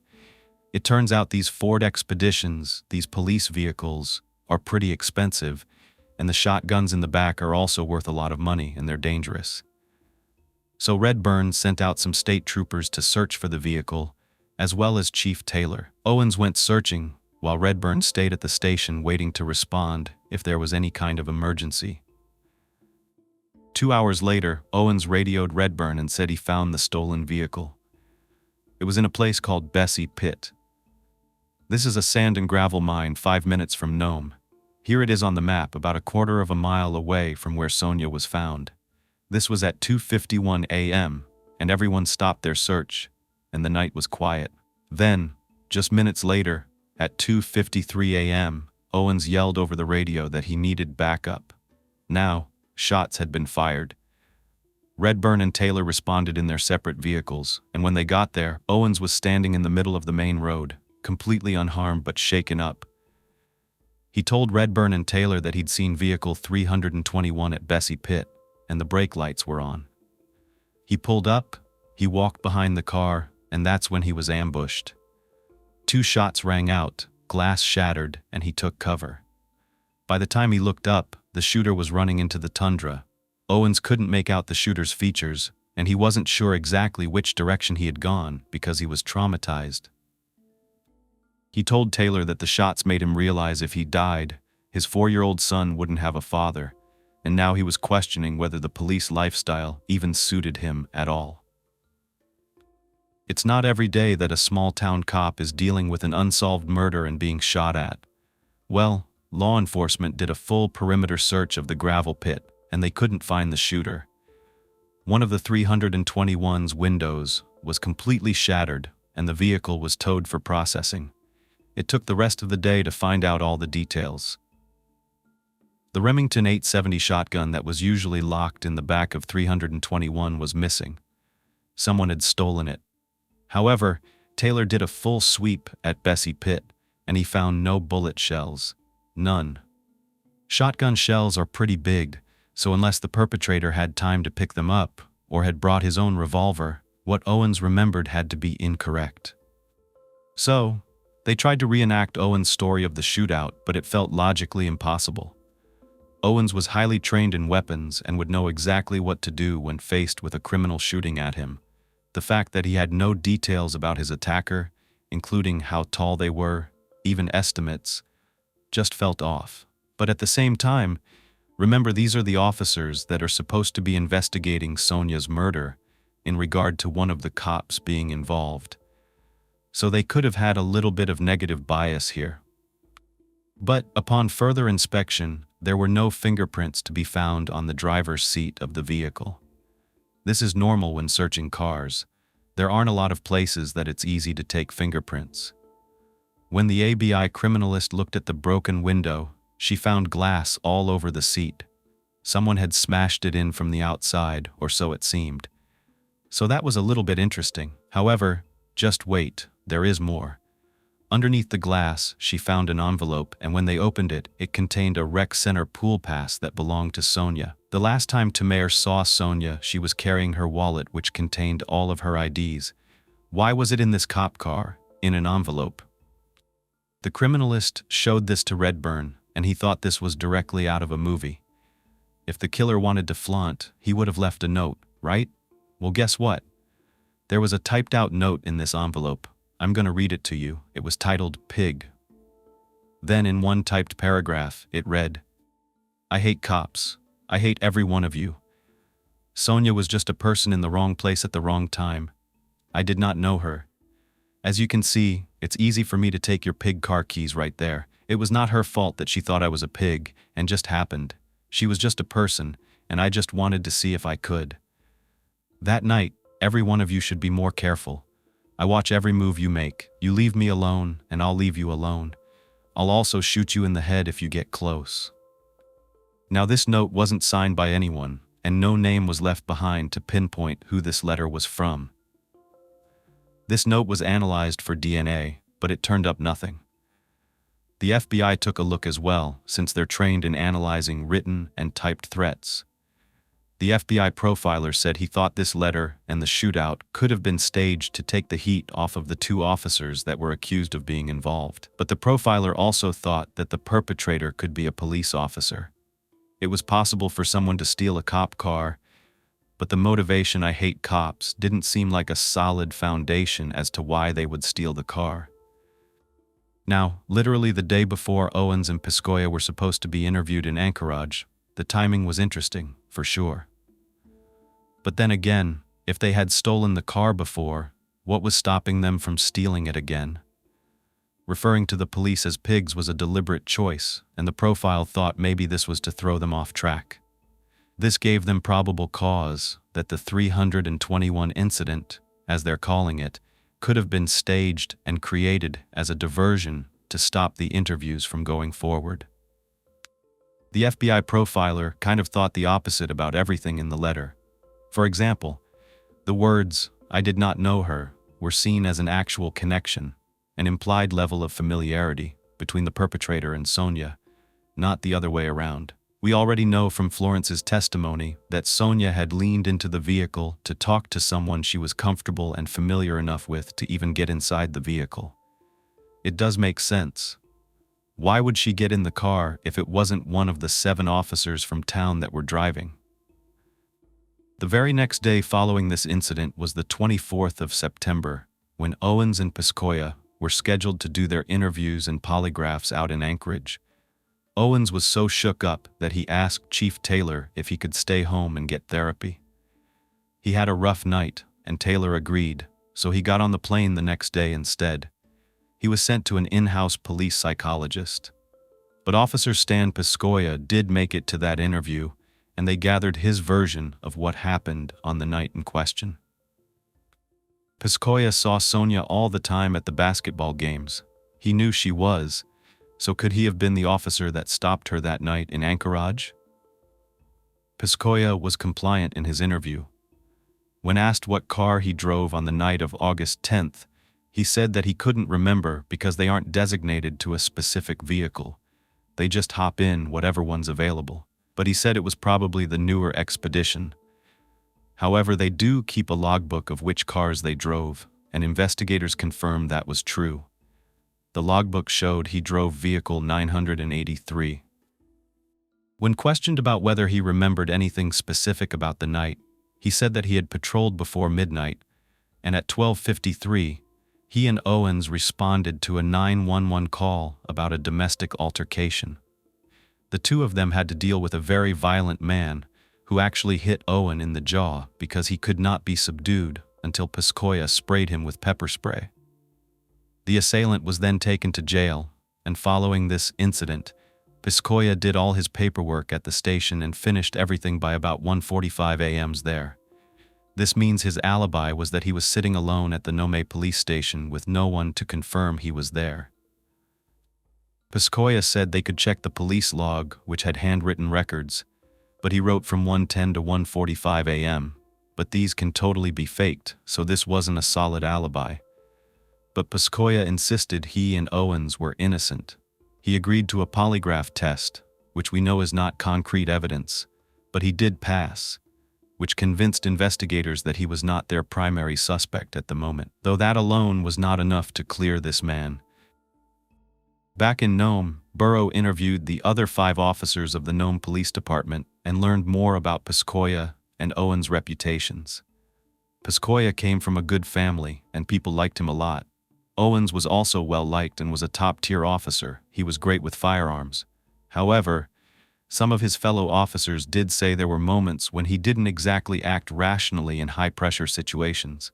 Owens had actually specifically signed up for night shifts because they were easier. And remember, he was just questioning whether this line of work was even for him, after what happened a couple of nights before this at the sand pit. Other officers said he had a history of inviting friends into his vehicle in the passenger seat of his police cruiser.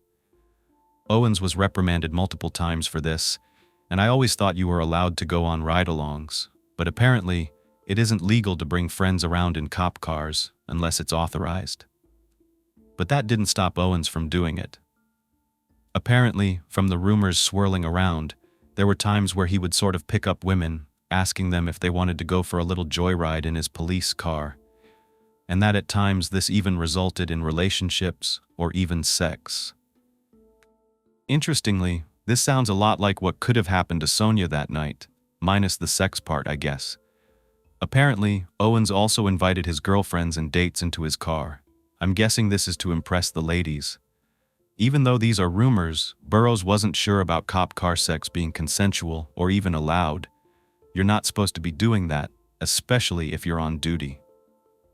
It could indicate that Owens was using his badge to back up predatory behavior, almost like forcing women into doing something because he has authority. And that didn't sit right. Burrows found out that Sonia worked nights at the hospital front desk, meaning Owens would have interacted with her if he took patients to the hospital. He could have even targeted her. Secondly, he learned that Chief Taylor never told Owens that he could skip his flight to Anchorage to go get therapy, so Owens was lying about that. Third, Owens had turned up at Sonia's crime scene the night of August 13th in his personal vehicle to investigate, along with Anna Redburn and Taylor. His presence was never officially requested. He wasn't on duty until the night shift that day, and he hadn't been called over the radio. So why did he come there? Furthermore, how did Owens find out where Sonia was? Did someone tell him? Was it Piska, or could he have something to do with her murder and pretended he was helping solve her case? After 5 whole days, Owens finally flew out to Anchorage to be interviewed by the ABI on September 29th. He corroborated Piska's story that they patrolled and did paperwork, subdued a man who was hurting his wife, and that Owens had been hit so hard in his jaw that his hat and his glasses flew off. Owens took the guy to jail and recorded the time in the dispatch log. He said it was around 1 a.m. Then he said he met up with his friend, Terry Candelli, who rode in the passenger seat of his police car from about 1:10 a.m. to 1:20. Afterward, he patrolled the bars during closing time in case any violence broke out. At 2:30 in the morning, he met up with Piska to finish up paperwork, and at 2:50, Owens drove Piska home. Then he returned to the station, did some reports, and then heard a gunshot at 3:30 a.m. Owens said he drove around for an hour trying to figure out where the shot had come from. Then he got a call from dispatch and dealt with another case. At 7 a.m., Owens switched cars with the sergeant and went home to go to sleep. When asked if he ever picked up Sonia that night, he stated that Sonia had never been inside his patrol car or his personal car, never. He also insisted that neither he nor Officer Piska had anything to do with this. In the interview, Owens said he knew of Sonia, but he didn't know her personally. He had never spoken to her before and hadn't seen her on the night of August 10th. He did admit that his friends and some women he had dated had definitely ridden with him in his police car, but he never picked up women. The investigator mentioned the rumors, and he did get defensive. He said, "Why are we talking about my sex life?" Fair enough, I guess. But then again, if he picked up girls and he picked up Sonia, that would be relevant. But the investigator decided to switch tactics because he had to keep pressing him. He asked Owens about what they referred to as the 321 incident, the early morning on August 23rd when police car 321 was missing and Owens got shot at. Owens elaborated and said he was driving along the highway looking for 321 when he saw brake lights. He stopped behind the cop car in his personal car and noticed that the trunk of the Ford Expedition was open and the shotgun wasn't there. He walked up to the passenger side of the vehicle, and that is when he was shot at and had to duck for cover. The perpetrator then ran into the tundra, never to be seen again. The investigator pointed out some things that he thought were interesting. First of all, we all know that brake lights are only on when someone has their foot on the brake. So they were trying to understand how the trunk was open, the brake lights were on, and the gun was already out of the trunk if the perpetrator hadn't even seen anyone coming yet. The other thing they thought was interesting was that if he was shot at, he probably would have been injured. He probably would have been hit since he was in such close range. This perpetrator, apparently from the letter, didn't like cops. They also thought it was interesting that this person ran into the tundra, where people can literally die of exposure and animal attacks. He ran into this landscape of rusty gold mine equipment in the dark, which is a very dangerous place for any sane person to go. That's why the investigators thought this wasn't a person at all. It was all staged. Owens actually said, "Are you implying that I staged it?" The investigator actually said, "Yeah." The reason the investigator thought that Owens may be responsible for Sonia's murder in the staged 321 event is because he left a good hour unaccounted for the night in question. From about 1:20 to 2:20. He doesn't have a solid alibi for that time frame. And that's around the time when Florence said she saw someone pick up Sonia in the police car. Then his report of hearing a gunshot around 3:30 and Pretty Spiaby meant that Sonia could have been killed at 3:30. But how would he have heard a shot from 5 minutes away? They estimate the sound of a normal gunshot only travels about 2 miles. So these things, coupled with the timing of the incident of the 321 car, which happened to be hours before Owens was supposed to be interviewed, made it look suspicious. Plus, back in Nome, Burroughs had tracked down several women who admitted to having sex with Owens in his patrol car while he was on duty. But Owens swore that he never ever picked up a woman while he was on duty. He called that just crazy. So the investigator put Owens through a polygraph test, just like with Pisgah. However, unlike Pisgah, he failed. When Owens realized, he just said, but mostly that was when they were asking him about the 321 incident. Even if it was staged, it didn't prove that he killed Sonia, but maybe he knew something, and he was trying to cover it up. Maybe he had picked her up and then dropped her off, and now he was trying to remove the guilt from his shoulders. But that didn't explain the pig's note, which, if written by Owens, was somewhat of a confession. At the end, there was nothing to charge him with, so he went back to his apartment and was put on administrative leave until the ABI could either prove he was responsible or rule him out. Burroughs talked to Owens' soon-to-be ex-wife, Tren. The two of them were in the middle of a divorce at the time that this was happening. Tren told Burroughs that on Tuesday, August 12th, it was Officer Matt Owens' birthday, and he was taking care of their son. Let's just call him Danny.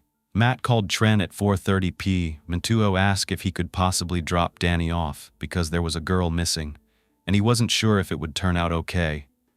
He wanted to go and help.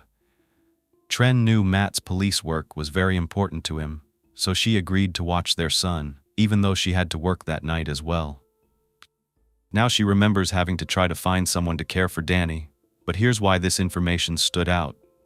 Because at 4:30 p.m. on Tuesday, Tamara hadn't even gone to the police station yet.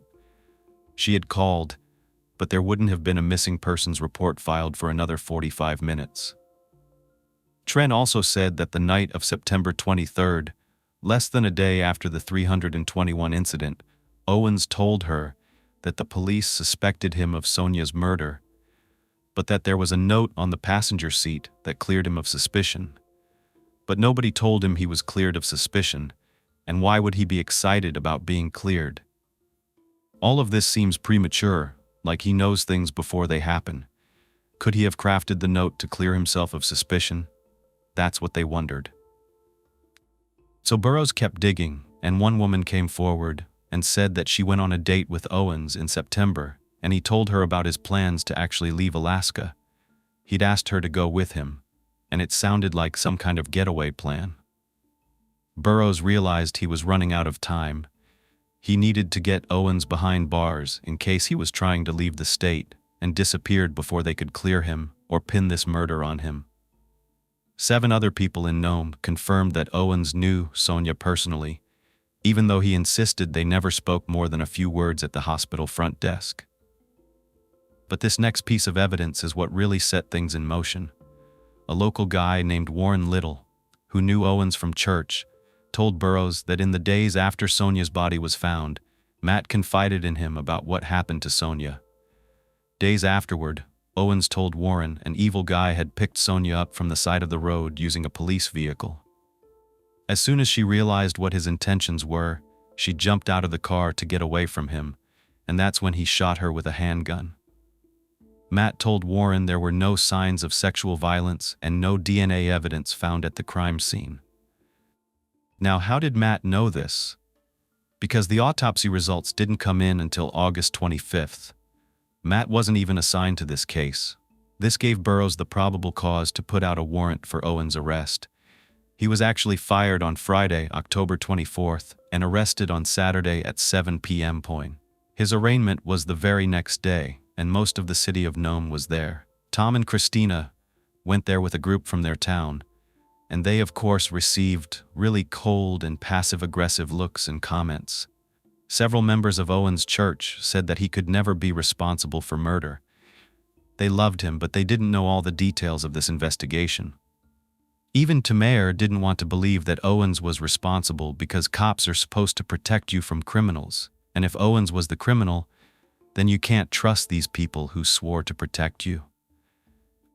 Burroughs continued to look for even more concrete evidence, something more than just witness or hearsay confessions. Police car 321 turned out to have no DNA evidence connecting Owens to the crime. And even though the ink on the note matched up with the same paper and ink of a printer that Owens could have had access to, other cops did as well. However, they did find that Remington shotgun, and it was processed for DNA, but again, there was no evidence tying it to Owens. They wondered if there was any weapon belonging to Owens that shot .22 caliber bullets. The shotgun's bullets were too big, they were not the ones that killed Sonia, and no one's service weapon was a .45 Glock. His personal car wasn't blue, so something wasn't adding up. An investigation isn't over until all the biggest questions are answered and everything makes sense, and they just weren't there yet. They wondered, could they have the wrong guy? The ABI returned to Dredge 5 Road, wondering if they could have overlooked a bullet shell. It was fall, there was snow on the ground, and there was so much brush that they had to hack it away. They were able to find a bullet shell in the brush, indicating the gun used was an automatic and not a revolver. Based on the close range of the shot, it was probably not a rifle either. This narrowed it down to a handgun like a pistol, and the unique grooves in the bullet didn't point to any guns used in police firearms training. So, whose gun was this? It was Redburn who suggested that maybe Burroughs should look in their police evidence room. Inside, they kept confiscated guns in evidence boxes. Every known police officer knew the lock key was kept in an open mailbox belonging to a sergeant, so everyone in the station had access to this. Owens could have walked in, used a gun, and put it back without anyone knowing. Sure enough, In one of the evidence boxes was a Jennings .22 pistol. It had a similar rifling pattern to the bullet that killed Sonia. The gun, along with the bullet shell, was processed for DNA. With Owens arrested, they put a call out for tips, hoping anyone who was scared of him would now come forward, and they did. In his 3 years working for the Nome Police Department, 6 women reported they had been coerced into entering his vehicle and performing sexual acts on him. 2 women said it happened multiple times while he was on duty in his patrol car, and one said she was threatened at gunpoint and forced into oral sex. Over time, the incidents got worse and worse, and several women filed complaints with the Nome Police Department, but no one believed them. These women would be arrested for something like being publicly intoxicated, and once they were in his vehicle, he knew he had authority over them. He apparently would threaten them and get what he wanted. In fact, Owens told one woman, "No one will believe a drunk Alaska native over a police officer." His words, and that disgusts me. Anyone who abuses their power like this is disgusting. I totally understand why many of these women did not want to come forward until this man was behind bars, especially if he had threatened to harm them. Authority figures taking advantage of others is all too common. We see it happen all the time, whether it's a trusted adult, even a family member, clergy at a church, a teacher, and the list goes on. This also shows you that sometimes victims are telling the truth, even if it appears that the person they're accusing looks like an upstanding citizen. It's important that victims are taken seriously when they do come forward to report these incidents. In a case like this, when someone in a position of authority, or anyone for that matter, is preying on a woman who's intoxicated, he needs to be held accountable. Despite all these women coming forward against Matt Owen for sexually violating them, the puzzle pieces still were not lining up. They were all still alive, but maybe that's because they complied, and Sonia wouldn't. But the Jennings .22 pistol had no DNA evidence either, and neither did the bullet shell. Burroughs and the crime lab analyst were frustrated by the dead ends. Wait until you hear this. One analyst spent a day looking through parking lots all throughout Nome, trying to make a list of cars with mismatched tires. They'd done this before, but who knows? Maybe they would get lucky this time. It turned out most vehicles in Nome had mismatched tires because people would replace one when a tire popped. There was rugged terrain all around, and they didn't always buy the same exact brand, or one was newer, so it had more distinctive tread. The analyst categorized hundreds of vehicles before he found a light blue truck with one mismatched tread. It belonged to a guy named Benjamin Niles, who worked in a scrapyard selling miscellaneous items, but lived far outside Nome and wasn't in town very often. They intercepted and interviewed this man about his whereabouts on August 11th. Ben said he wasn't in Nome on the 11th, but on the 12th, he said he spent the day in Nome with his girlfriend. They ate lunch at a local restaurant, and he even had the receipt in his wallet, which confirmed that he had been in Nome at noon and paid for 2 meals. But what about later that night? Where was he then? Was he anywhere near the tundra, and if so, why? Well, Ben claimed he and his girlfriend drove home in the evening when it was still light outside. Remember, this would be the same evening that Sonia's body was found. But before officers located her, he said they took the North Road out of Nome and turned onto Dredge 5 Road because his girlfriend had to go to the bathroom. Of course, there are no businesses to stop at out there, so he said he pulled off the road and further into the bushes to give her some privacy. After that, they drove home. Ben said he didn't know anything about Sonia or her murder, and he hadn't seen her body or anyone out there that night, so he's saying he pulled up right where someone had been murdered, but he doesn't see anything. It seemed like that was way too much of a coincidence to pull into that exact area. But it might also explain why there was so little DNA evidence at the crime scene if this was a quick hit, and Ben just left town after he committed this crime. But then again, what would be his motive? It would be highly unlikely that Ben's girlfriend would support him in murdering someone unless she was covering for him. So Burroughs was again stumped. He called in the head of homicide at the Anchorage Police Department, Bill Ford. Now G. Ford flew to Nome to look at all this evidence, and he noticed from the pictures of Sonia's body, remember this, there were leaves on her back, and dirt had dried in specific patterns on her body. This was consistent with rainwater hitting her shoulder. It rained on August 11th from 12 a.m. to 5 p.m. It did not rain on the 12th, meaning Sonia had been killed before the 12th and before Ben got to town. When Ben had rolled his truck through the place where Sonia was shot, the blood had mixed with the dirt, and it created a clay-like texture that was perfect for tire tracks. His story checked out. This man was in the wrong place at the wrong time. The tire tracks and the blue paint on that branch were not related to this crime, and that just breaks my heart. They went in all these directions looking for those specific things, when it turns out it had nothing to do with Sonia's murder. But they still needed more evidence linking Matt to this crime. At the beginning of November, a local woman responded to a call for tips. She said she also dated Matt Owens before Sonia was killed, and one of their last dates was around August 17th, which would have been just a few days after Sonia was killed.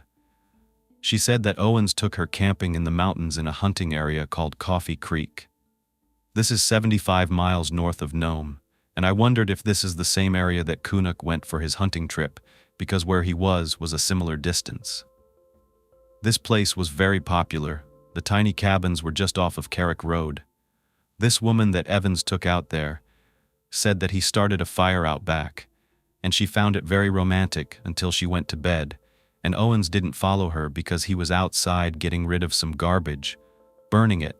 However, she thought this was weird because when she looked, he was burning clothing that looked new. At the time, she really didn't think twice about it, and she didn't report it to authorities. The police already knew what Sonia was wearing that night, Skechers and jeans. So they hoped that this would be the big break they needed. On November 5th, they drove to that campsite and they located the fire pit. Burroughs painstakingly dug up everything in that pit and mixed the ashes and charcoal with water. The ashes would dissolve and then reveal anything that wasn't able to burn. He said it was like panning for gold, and he ended up finding a metal eyelet which would hold a shoelace. It was corroded from the flames, but when he looked at it closely, he could make out the word Skechers, even though just barely. He transferred the contents of the fire pit back to Nome using a big tarp, and they combed through the remnants. Burroughs found a dozen Skechers eyelets from where shoelaces would have been on a shoe.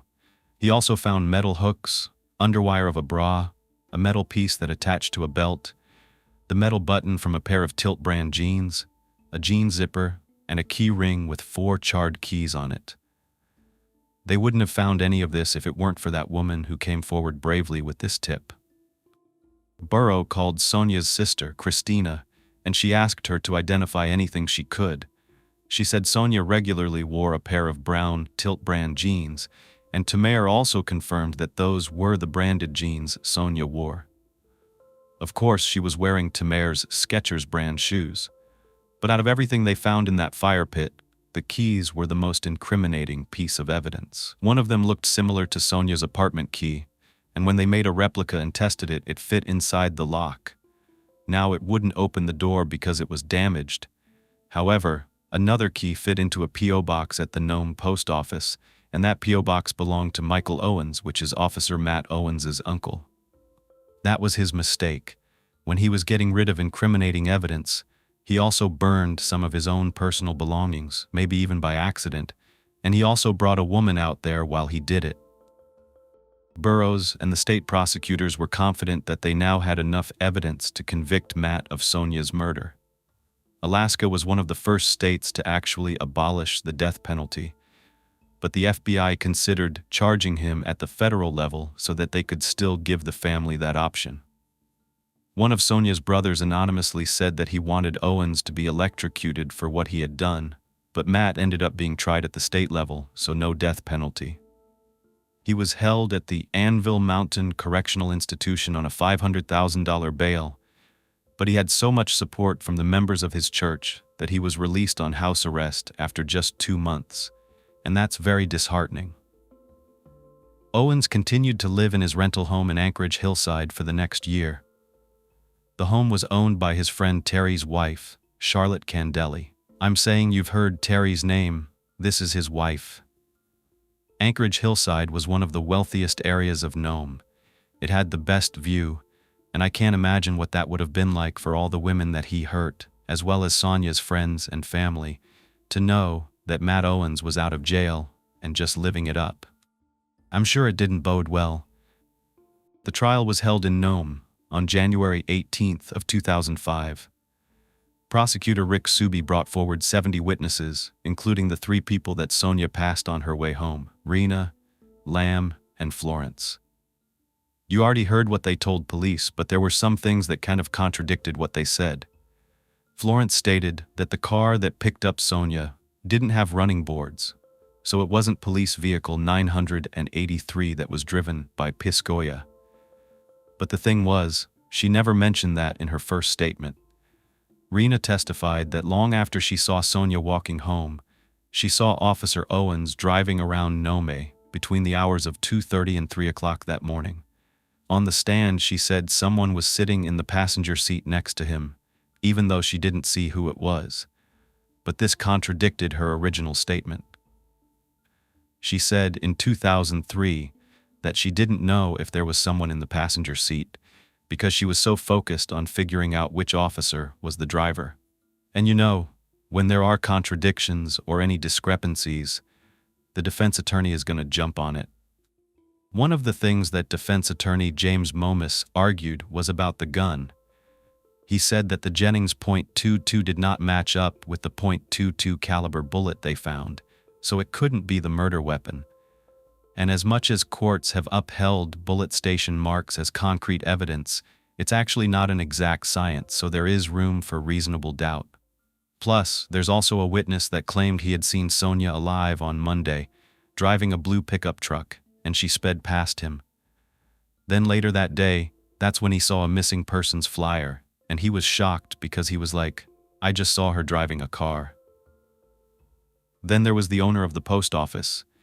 He testified there was no way Matt could have a copy of his uncle's key because that wasn't allowed. He said it is illegal to make a copy of a P.O. box key, but maybe he stole it, who knows. These things do bring in reasonable doubt, though. Then Owens' ex-wife testified, and she said that Owens responded to the missing persons report on Tuesday the 11th, 45 minutes before the report was filed. But Owens himself took the stand in his own defense, and as part of his testimony, he said that his ex-wife's memory was faulty, that it was actually Tuesday the 19th at 4:30 p.m., and he was doing an evidence search, not a search for Sonia and her body. Their biggest argument and defense was that he was not the officer involved. They pinned everything on another officer, Byron Redburn. And I have to say, this argument is pretty convincing. After all, Redburn was the one corresponding with the Alaska State Troopers. He was also the one who suggested that Burroughs go to the evidence room to look for the murder weapon. Additionally, he had a motive to blame everything on Owens, because Owens had an affair with Redburn's daughter, Jennifer. Owens also witnessed Redburn punch someone while on duty and reported this assault to other officers. It was argued that Redburn was mad at Owens, mad that Owens snitched on him, and mad that he slept with his daughter. So, Redburn had been the one to stage the 3-1 incident because he was also on duty that night. He staged everything to pin it on Matt Owens. Now, this might have been enough to sway the jury, but Owens did admit to talking to Sonia with other officers before her murder. Apparently, they had a disagreement on whether or not she was 21, so he looked her up on the police computer. But why did it matter if she wasn't 21? The fact that he was looking her up online gave him more of a motive, like he had been targeting her. Remember, he liked to approach intoxicated women and try to take advantage of them. However, the jury never got to hear from the 6 women who came forward about their sexual incidents with Owens because their testimonies were not deemed admissible in court. The jury was divided. Half of them were friends with Owens and his family, while the other half were friends with Sonia and her family. After 40 hours of deliberation, they were unable to come to a decision. It was a mistrial, and they had to go through all of this all over again. Sonia's parents, Larry and Maggie, who were there every step of the way, said that having to go through this again was something they wouldn't wish on anyone. Sonia's brother Jacob didn't think the Nome trial was fair in the first place. He knew that half the jurors were Owen's church buddies. He hoped that the next trial would be moved. The lawyers petitioned for it to be set in Anchorage or Fairbanks, where the victim and the accused would be more anonymous, anywhere but Nome. But the judge decided on Kotzebue, a smaller town in Alaska with an even smaller population but more neutral jurors. Long it was for all the investigators, police officers, and the family. But the trial went virtually the same way. However, when the defense began their testimonies, Burroughs got a call from Wyafona, who was still in Nome. Apparently, Wyafona was having a casual conversation with one of his neighbors, Dee Blackshear. Dee asked, "Did it ever come up in trial that Charlotte Cindrelli saw Sonia's ID in Matt's bedroom?" Now recall, she was the one renting Owens a room after he and his wife separated. So this is where he would have been staying at the time of Sonia's murder. Wya's mouth just dropped open, and he told Burroughs immediately. Burroughs took the first flight back to Nome to talk to Dee about Charlotte. Dee told Burroughs that he was talking to Charlotte a week after Sonia's death when she mentioned seeing a woman's wallet in the living room, as well as Sonia's rec center ID card. Burroughs knew he needed Charlotte's testimony for this trial, but she was never going to go against Matt. She was friends with him. So he got a warrant to record a phone call between Dee and Charlotte. In the recording, you can hear Dee say to Charlotte, "You know the conversation, remember? You were concerned that you had seen, along with Matt's other stuff, Sonia's ID or rec card." Charlotte replied that she never told anyone about it. She figured if Owens did have the ID, then the cops would already know about it. But remember, the same rec card was eventually found in an envelope on the seat of the so-called stolen 321 car. There was no reason why it should have been in Matt's possession. Over the phone, Charlotte said she had no idea why Matt had the ID, but she never denied telling Dee that she had seen it. Despite all this work, they were denied the opportunity to allow her to testify. However, later on, when Owens was being cross-examined, he denied ever owning Sonia's ID, and the prosecution was able to bring Charlotte in as a rebuttal witness. But she never said she saw the ID. Now on the stand, she claimed she never saw it. She never saw Sonia's ID or wallet. In response to this, the prosecution played the taped conversation. It appeared as though she was lying at some point, either about seeing it in the first place or while on the stand. This was quite a mess, but at the end of the day, there was too much pointing in Owens's direction. He was found guilty of first-degree murder and tampering with physical evidence by staging a cop car robbery. In December 2005, he received 101 years in prison. At the end of this entire ordeal, Sonia's parents cried justice was served, even though Owens' family and his church were still in denial. They thought he was innocent. Owens appealed his sentence over and over again in 2010, 2015, 2016, 2021, and he'll probably do it again. Sonia's family continues to go to every appeal hearing. Tom says he isn't sure how Larry stands reliving his daughter's death, but Larry will do whatever it takes to make sure that Matt stays in prison until the end of his days. Sonia's mother, Maggie, said she will never trust a police officer again, and Sonia's brother says that no amount of justice will ever make up for Sonia's loss or the amount of suffering caused by a failed justice system. Women had come to the Nome Police Department with stories of Owen's cruelty, and they were turned away. His co-workers knew he was dangerous, and they didn't do anything about it. Chief of Police Taylor ended up stepping down in January of 2004. And the new chief of police did his best to sweep everything under the rug. He paid out settlements to any indigenous women who had sued the city of Nome. Young women disappear in Alaska more than anywhere else in the United States. 4 in 5 American and Alaskan Native women have experienced violence in their lifetimes, and Nome is still a very dangerous place for indigenous women. From 2008 to 2017, Only 8% of the calls reporting sexual violence against Indigenous women resulted in charges. There have been hundreds of women taken advantage of, and there's no doubt that Sonia was one of them. It's a long process of rebuilding trust, and the police department's reputation suffered for one man's evil actions. Tamer's report was laughed at. Florence's tip fell through the cracks.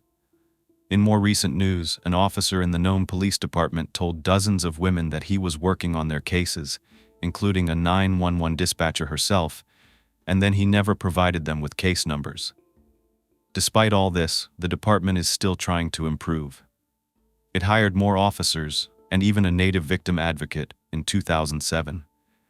The Sonia Ivanov Act was signed into law, mandating that any officer who committed murder on duty would be sentenced to 99 years in prison. But the stories of violence against women perpetrated by the justice system are proof that stories like this need to be told, so there can be change. I want to tell you what Burroughs thinks happened that night. Owen spent weeks targeting young women, including Sonia, something he regularly did with the resources that he had at his disposal. That night, he caught Sonia walking home from what he thought was the bar. His MO was to approach intoxicated, vulnerable women and manipulate them into getting into his vehicle by pushing them with his authority. He tried this with Sonia, thinking she was drunk, but she wasn't. Then he made his routine sexual advances, but Sonia resisted. Owens came prepared with the Jennings .22 pistol to threaten anyone who wouldn't comply. This may have worked in the past, and he was smart enough to use a weapon that wasn't his service one. When he suggested that Sonia have sex with him and she refused, he forced himself on her, and she fought back. Burroughs believes that Sonia most likely threatened to tell everyone in Nome that a 28-year-old cop was trying to prey on a drunk 19-year-old girl while on the job. When Owens realized the amount of power she now had, he got afraid. He thought she would tell on him, and people would actually believe her. Sonia was credible, respected, and loved by her community, and he was evil. The only way to keep his secret was to kill her. He reached across the passenger seat and hit her, which caused bruising to the left side of her face. Then, he took control of her while he drove them out of town. Owens murdered Sonia on that dirt road, covered up the evidence, and staged stealing the car to distract the police from the truth. I think this shows you how strong Sonia was. She stood up for herself, and she brought a voice to many women who had been silenced and to future women that Owens would have tried to prey on. It's just sad that she had to lose her life for it. Sonia will never have her own children, but her nieces and nephews are now growing up. Sarah, Gabby, and Ethan have been raised fishing, hunting, playing basketball, and looking over their shoulders. Gabby says she talks to Sonia's spirit all the time and asks her for guidance. As for Tamer, she left college because there were too many uniformed officers, and she got PTSD from the entire experience. She will never trust law enforcement again, for good reason. She lives in Unalakleet with her daughter, who was born on April 12th, just a day before Sonia's birthday. Tamer's daughter is just as tall and goofy as Sonia, and they share the same name. She named her daughter after her best friend. That's part of their culture, the culture that Sonia embraced.